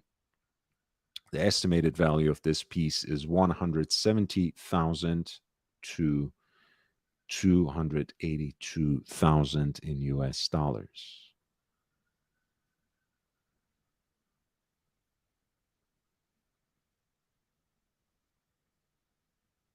We have some interesting pocket watches, a perpetual calendar and chiming watches. Here, a perpetual calendar, pure and simple, by Audemars Piguet. Perpetual calendar, split seconds, and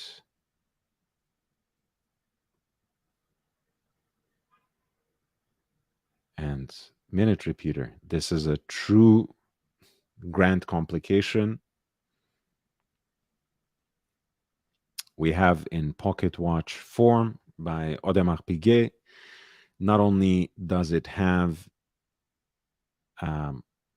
split second chronograph, it also have a full perpetual calendar.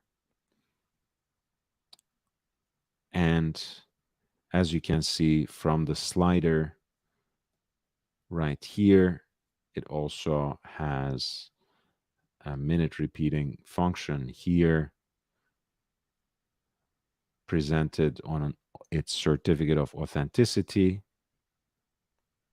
I would really like to meet the person who is the owner of this autograph, owner of this signature. I'm not going to read too much into it, but an interesting character, as you can already tell. And here is that beautiful movement, as you can see, with the gongs and the two hammers.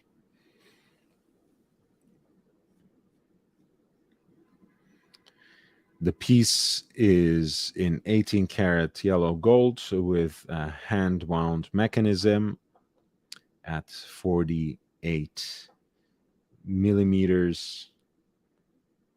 It is relatively compact and also strikingly beautiful.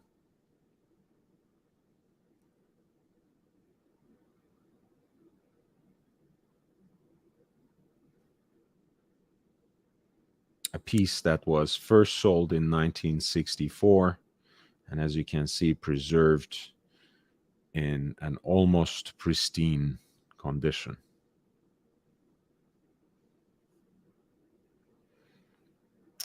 At lot 456, this Audemars Piguet perpetual calendar split second chronograph, chiming watch, a pocket watch, is expected to fetch an amount somewhere between 68,000 to 114,000 in US dollars.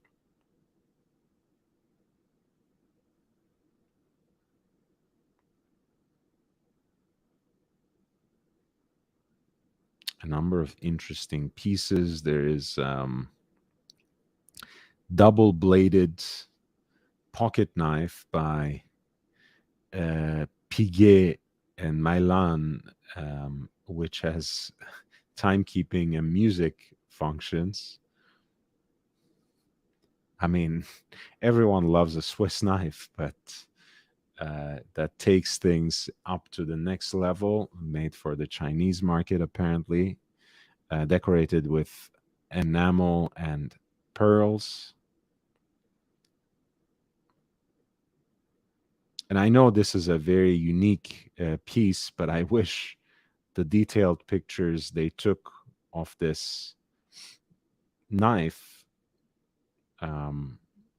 I wish they showed the same care to some of the timepieces, which was just absent. But yeah, guys, that's a piece that is going to potentially go for more than $250,000, attributable to Piguet and Cat or Piguet and Milan.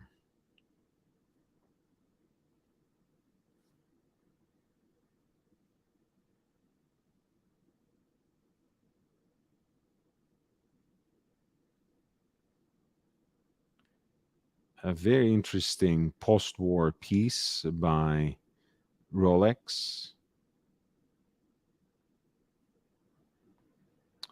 A cloisonné enamel dial, which presents a symbol that I don't necessarily recognize, but looks very much like a coat of arms. I don't know whose coat of arms, honestly.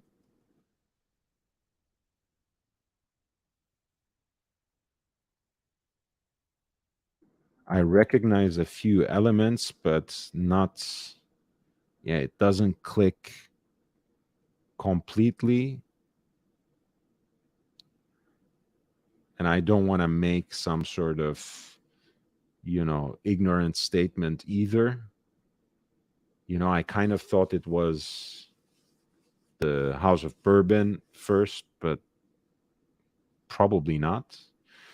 This is a rectangular piece, again, with um, black enamel dial with a cloisonné enamel painting of this coat of arms. Beautiful Dauphine hands and this lovely bezel. The piece comes on a matching riveted oyster bracelet that was made by Gay Frères from 1948. It has an hand wound caliber beating inside it in 18 karat yellow gold. The dimensions are 26 by 26. And this is a piece that has an estimated value of 170,000 to 338,000. A Rolex reference 9548, an 18 karat square yellow gold watch on a matching oyster bracelet, and with a special cloisonné enamel dial that depicts a coat of arms. That was lot number 459.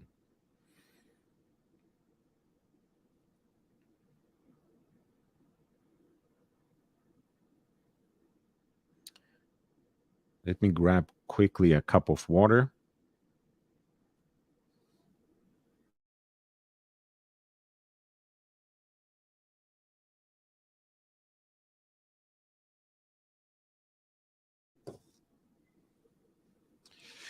Good morning, Brussels, Fries. It's nice to see you.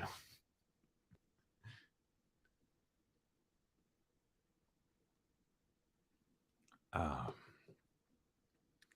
it's nice to see you. Nice to see that you are home. This is a new old stock Wonder in black and gold, a reference 6263 with a black dial. So well preserved, so beautifully faded. And I'm talking specifically about the champagne subdials, the champagne chronograph registers that are ever so subtly recessed and radially guilloché. You have the fantastic matching riveted oyster bracelet with the polished center links, which looks supremely elegant. The caseback sticker is, of course, intact since this is a new old stock piece that seemingly hasn't even been worn. Of course, you have the hang tag, and not to mention the presentation box as well as the original papers. The piece was sold in August of 1988, and it is practically as new. It was apparently it comes from its original Italian owner, purchased new at Gioielleria Ottorino in Cremona in 1988. It remained in unworn condition. The case shows no polish with deep, crisp mint hallmarks. The case back sticker is still in place with the reference number clearly visible. The bracelet extremely tight. Being an R serial, this cosmograph was produced towards the end of the production of manual Daytonas. It's amazing, isn't it? So you are getting truly one of the last of an era in an unworn new old stock condition, essentially a time capsule right before the transition to self-winding Daytonas with the 16520 generation, which are based on caliber 4030, which is itself, of course, built on the Zenit El Primero caliber 400. Of course, there's a heavy premium attached to this. It is to the tune of $250,000.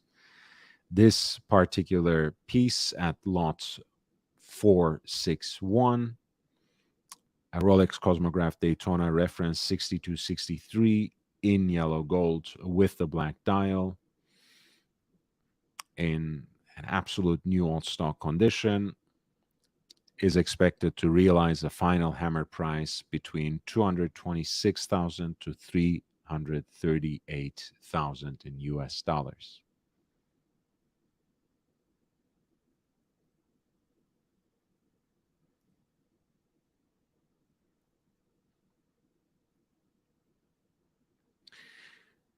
We have a gorgeous example of the GMT Master 2 with the Coke bezel 16710. Apparently from right around 2000 with the original box and punched papers, as well as the Omani crest engraved on the case back. The box, as you can see, also has a gilt crest on it. The official chronometer certification accompanies the piece as well. A beautiful and certainly unique example of the GMT Master 2. After a while, Rolex stopped tending to these sorts of customization requests in terms of manipulating the dials, even though there are very, very rare examples when that happens. And they had to settle with case back engraving and maybe customized presentation boxes. This is a watch that presents such an example right around 2001. A GMT Master 2 in stainless steel, reference 16710, with an estimated value of $22,600 to $33,800 in US dollars.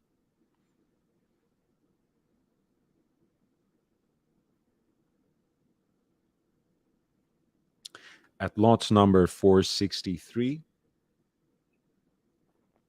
we have a Rolex Cosmograph Daytona reference 6241, meaning that we have bakelite bezel insert for the tachometer and pump pushers, an exotic Paul Newman dial in with a black background and white subdials. Again, subtly recessed and radially guilloché with Art Deco numerals.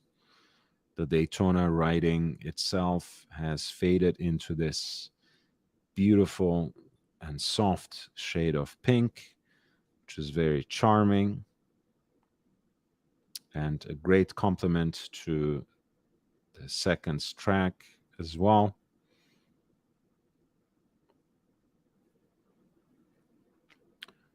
This piece is just the watch, which is presented on its period correct folded link oyster bracelets.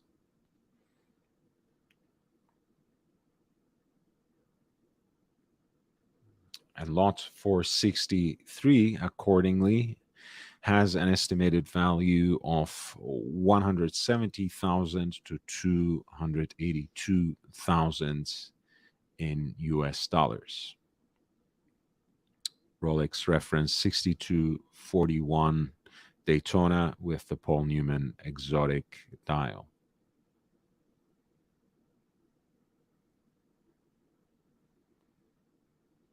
Again, one of the most legendary references, and with the price point to boot.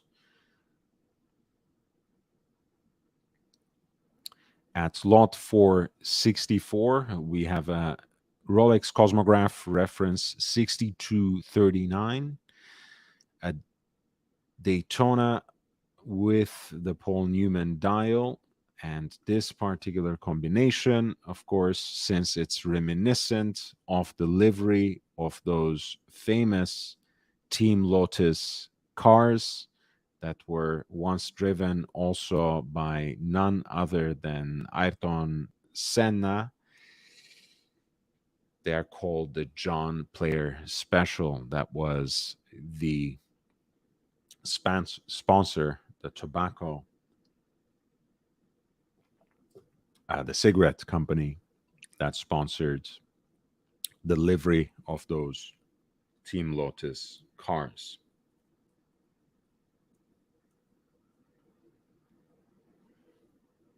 These are extremely desirable and a very particular combination of a great condition, in this case, a proper 18 karat yellow gold Rolex Daytona with its matching bracelets, the Paul Newman exotic dial in black. Everything kind of lines up, aligns perfectly. And when the stars align, you have this sort of expectation. And this particular piece is expected to realize a final hammer price in excess of 790,000 US dollars, perhaps all the way up to 1,130,000 in US dollars.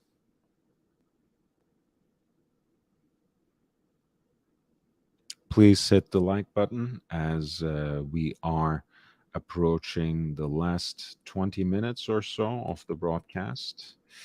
If you have any last minute questions, if you want me to look at any of the previous lots or one of the remaining lots ahead, feel free to send it in with the super chats.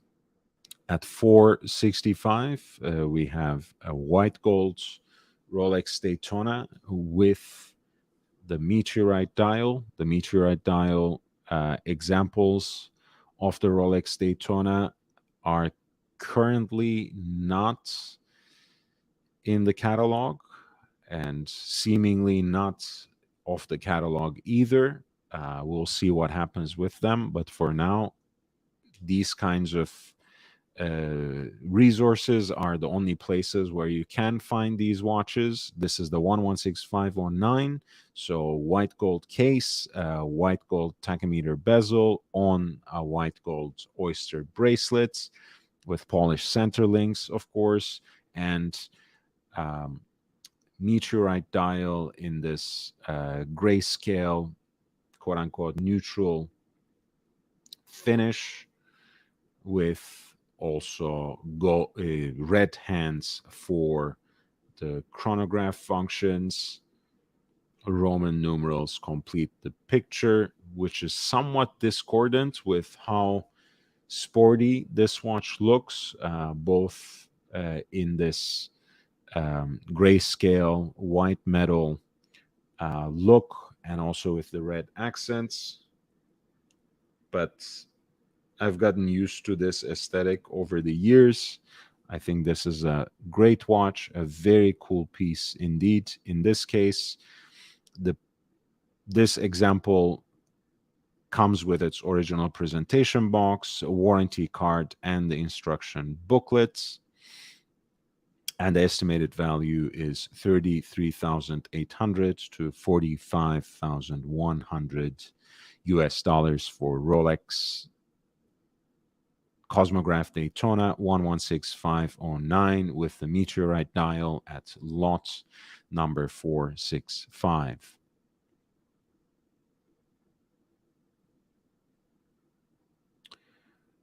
At 466, we have the same reference point, but a different specimen. This one is with a racing dial, right, with oversized Arabic numerals that are radially placed around the dial. You have black outer rings, which kind of makes this the racing panda, so to speak, and red accents that both represent the writing of the numerals in those chronograph registers and the chronograph hands as well. This is also a very beautiful piece. In this case,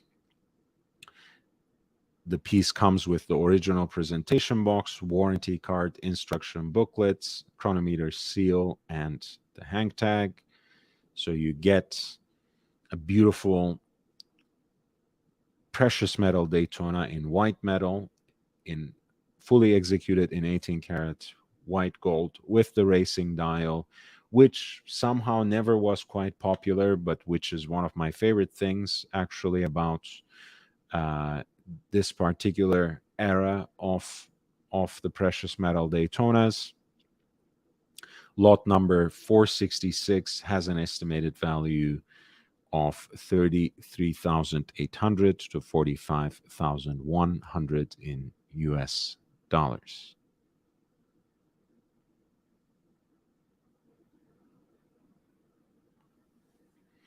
At 467, we have a representative of the 6-digit generation, 116523.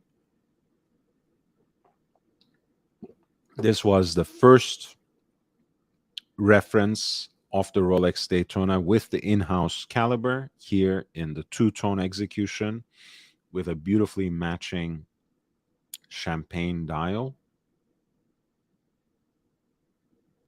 A stunning piece here, presented with its original presentation box, punched papers, booklet, and the red chronometer seal. At lot number 467, Rolex Cosmograph Daytona, reference 116523, which is to say in a two-tone execution, champagne dial, and an estimated value of 16,900 to 22,600 in US dollars.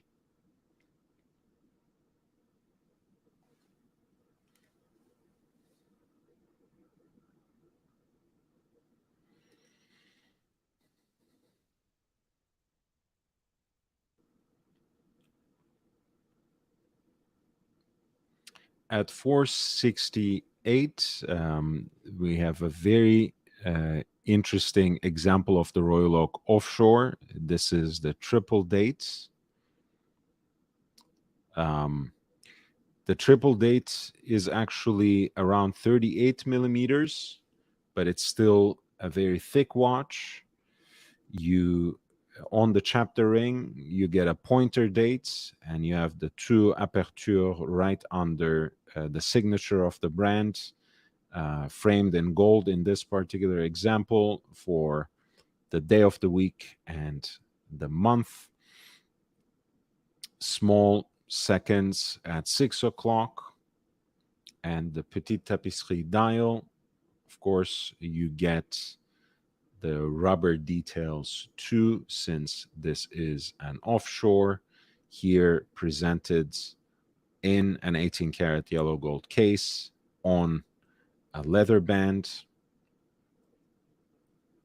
which has a matching 18 karat yellow gold AP déployant clasp. This particular example is graded with AAA by Antiquorum, which testifies to its excellent condition. You should always feel free to contact them directly if you want further details, if you want to demand more pictures, because this is just not good enough in the current day and age, when you're taking so many absentee bids, online bids, to give your potential buyers just a single photograph, which is not even that great of a quality and which is not even that detailed.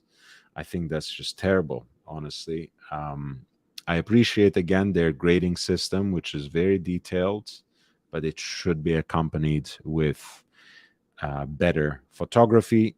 This is lot 463, an AP Royal Oak Offshore triple calendar in 18 karat yellow gold, reference 25808. This piece is expected to fetch an amount somewhere between 16,900 to 22,600 in US dollars.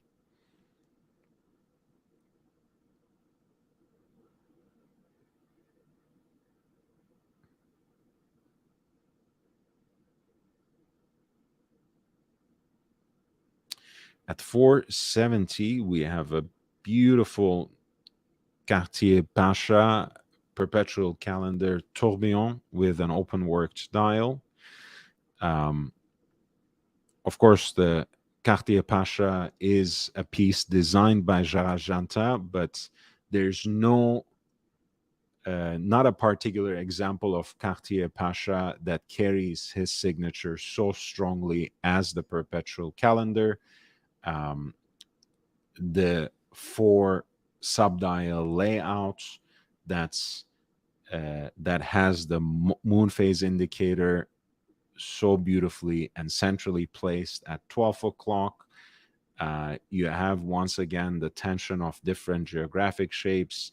Here, the background of the moon phase indicator, which is actually lapis lazuli stone, is elliptical, even as the case is round. Of course, you have the beautiful Vendôme lugs that were first designed by Louis Cartier and integrated into this design by Gerard Janta. You have lozenge-shaped hands that are heat blued and generously filled with lume. And you have, of course, a leap year indicator, as well as the continuous running seconds at 6 o'clock. Pardon me, the month is at 3 o'clock, the day of the week at 9 o'clock, and finally the pointer date at 6 o'clock. A rotational timing bezel that is graduated up to 20 minutes, and that crown guard that goes with the nautical theme and also kind of resembles how you close a flask, which you can unscrew even as it remains connected to the case through that chain as you adjust the time. This is the Cartier Pasha open-worked perpetual calendar with the tourbillon in 18 karat yellow gold, 38 millimeter case from the 1990s, presented on a leather strap with a matching Cartier déployant clasp. 470 has an estimated value of 22,600 to 33,800 in US dollars.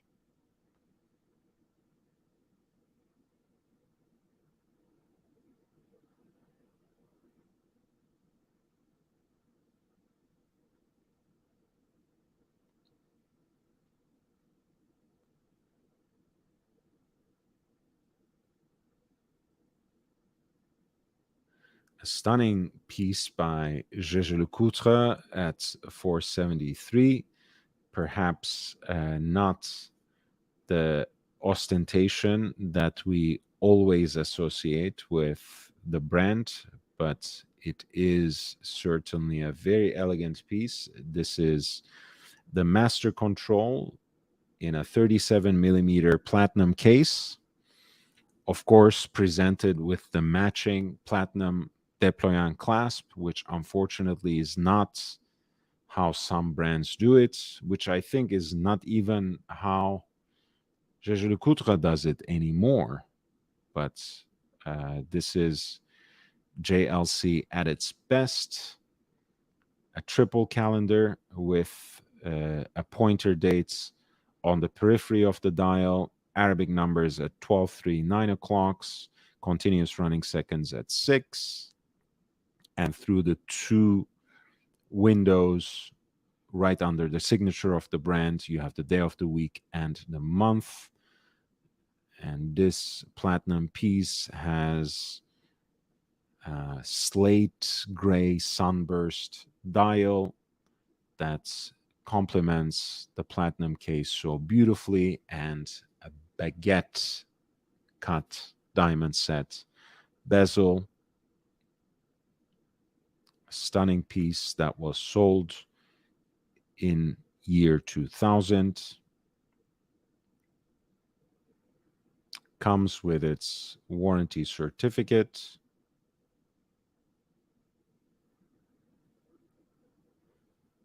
And has an estimated value of 22,600 to 33,800 in US dollars.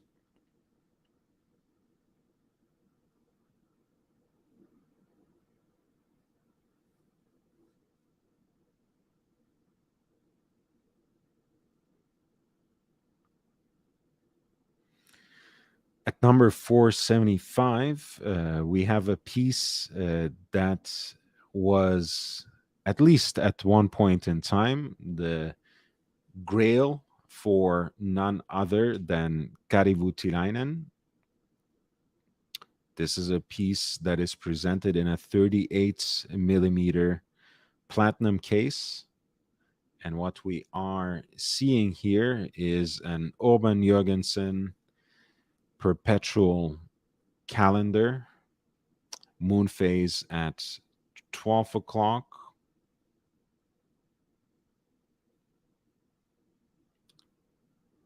At 6 o'clock, you have a pointer dates, and you have two apertures right above 3 and 9 o'clock, respectively. And that is once again for the month and the day of the week.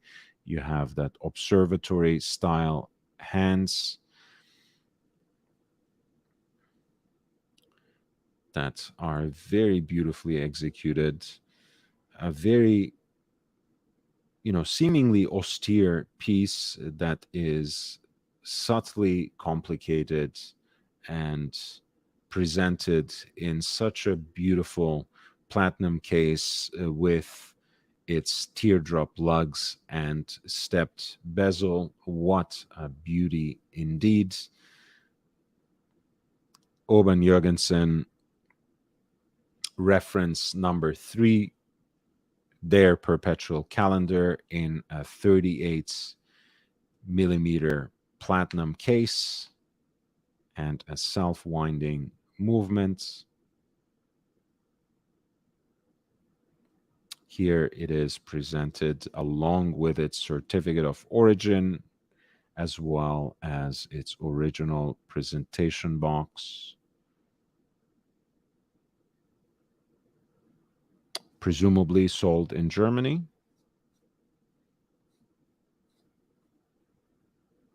In October 1999. Apparently is accompanied by its instruction booklet as well, signed with the Antiquorum's initial. This piece has an estimated value of 45,100 to 68,000 in US dollars. I have about 5 more minutes, so let's say I will have 3 more watches. In the meantime, please hit the like button. That helps a lot. I just acquired a new watch from a micro brand, a different style. Um, the watch itself came in a few weeks ago already, but I wanted to present it to you once I matched it with the right strap. So hopefully tomorrow I will have the unboxing and we'll go from there. I might have a couple more pieces coming in over the next month or two. So keep your eyes peeled on those news as well. Here is lot 476. This is an A. Langonzone Langematic Perpetual in 18 karat yellow gold with detachable Wellendorf bracelets with a very unique style.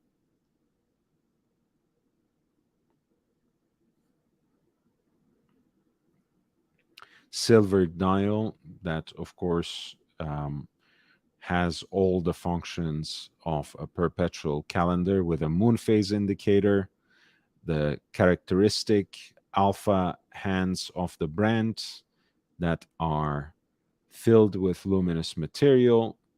So the piece has just that slight bit of sportiness to it. The silver dial is completed with the Roman numerals.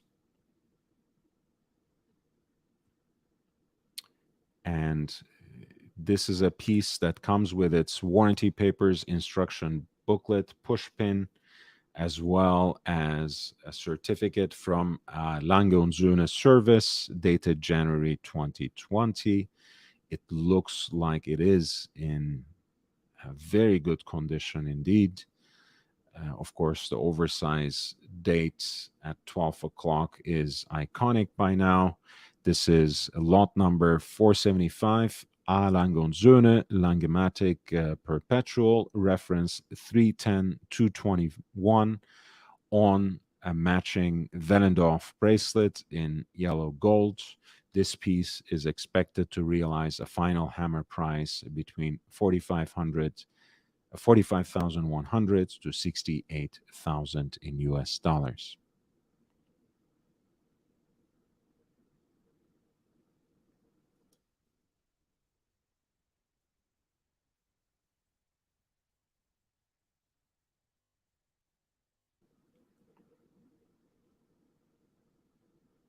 We have a similar piece. This is a reference 310032 in 18 karat pink gold and on a leather strap with a matching tang buckle by A. Lange und Söhne. Comes with its certificate of origin dated 2021. Really a certificate of authenticity since the watch itself is from 2008, and also an instruction booklet. This is lot 477, A. Lange und Söhne, Langematic Perpetual in 18 karat pink gold on a leather strap. This piece has an estimated value of 33,800 to 45,100 in US dollars.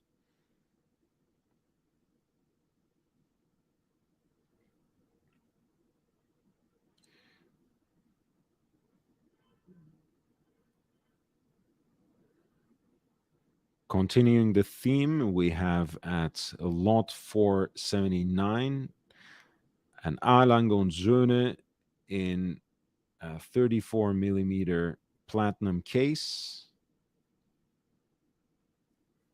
This is a beautiful dress watch by Lange with a black dial, oversized date at 12 o'clock, and an oversized subdial for the seconds at 6 o'clock, the alpha hands, of course, the pusher this time at 2 o'clock to correct the date, to quickly cycle through the date while setting it.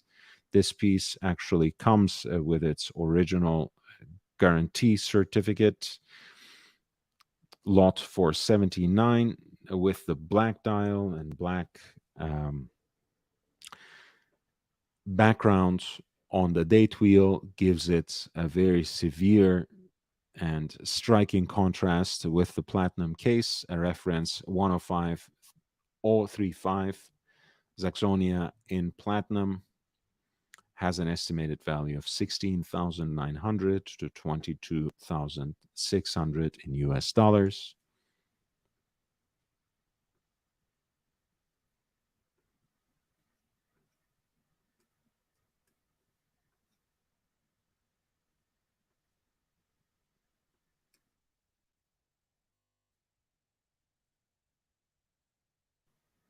And finally, last but not least, I have one of my favorite versions of a Lange watch. This is the A Lange und Söhne Lange 1 with the moon phase. It's not recent enough where you have that unique execution of the moon phase, which serves also as a day and night indicator with two discs that are superimposed on each other, with the bright blue sky for the day and the night blue for the night, and the moon itself in matching metal, of course, representing the phases of the moon. The day-night indicator, the disk for the day-night indicator, of course, makes its rotation in 24 hours, whereas the superimposed disk for the moon phase, of course, completes its revolution in a lunar month. This particular example is from 2007, so it does not have that function, but I truly think this is the most elegant version of what has become the icon of Lange, even though perhaps the datograph is always going to be representative of a brand that is exceedingly more popular with its chronographs. Lange 1 in itself distills everything that is so special about Lange in terms of the design language and in terms of horological and technical accomplishment in one neat package. In this instance, that neat package is the classic proportions of the Lange case at 38.5 millimeters, off-center dial for hours and minutes, the moon phase indicator ensconced in that small seconds dial that is placed right around 4 o'clock, and you have the alpha hands as well as the hand for the power reserve indicator loomed against that argenté silvered dial. The oversized date completes the design of this Lange 1 at around 12 o'clock. This particular piece, again, comes with its warranty paper. And at lot 471, the Lange 1 moon phase by A. Lange und Söhne, reference 109021, is expected to realize a final hammer price between 22,600 to 33,800 in US dollars. thank you again for everything. This was a beautiful 4 hour broadcast. I'm extremely grateful to my friend Aussie Expat Watches. I'm going to send the link again. Please subscribe to his channel as well. He has been a great friend for me in this community, a great supporter and participant of this channel as well. So I would most certainly appreciate it if you. Um, oh, wait, I didn't give you the exact link. I would really appreciate it if you could subscribe to his channel as well. Please hit the like button on your way out if you haven't done so already. It really does help, especially for a channel of this size. It boosts uh, the recognizability, the recommendability of the algorithm. It's really, really important. With all that being said, if you want to support the channel more, if you want to contribute more, the information is there included in the video description. It is now in the rolling ticker, and the links are also there pinned in the chat. As you know, this channel is completely independent, fully autonomous, which means it is fully at the service of its audience, at the behest of its audience.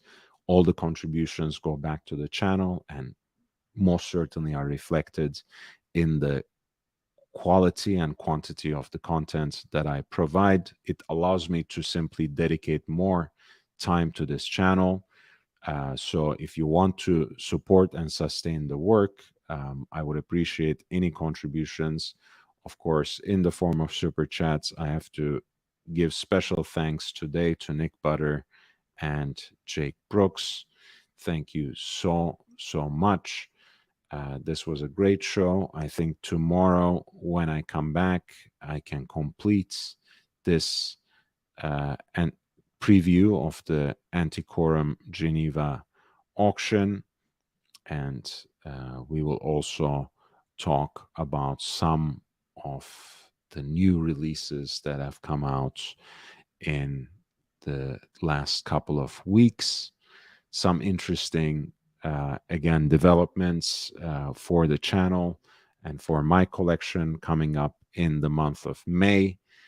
Thank you so much for supporting me for the first 4 months of the year. I'm sure there's going to be bigger things ahead for the rest of the year, and I cannot wait for it to unfold with you.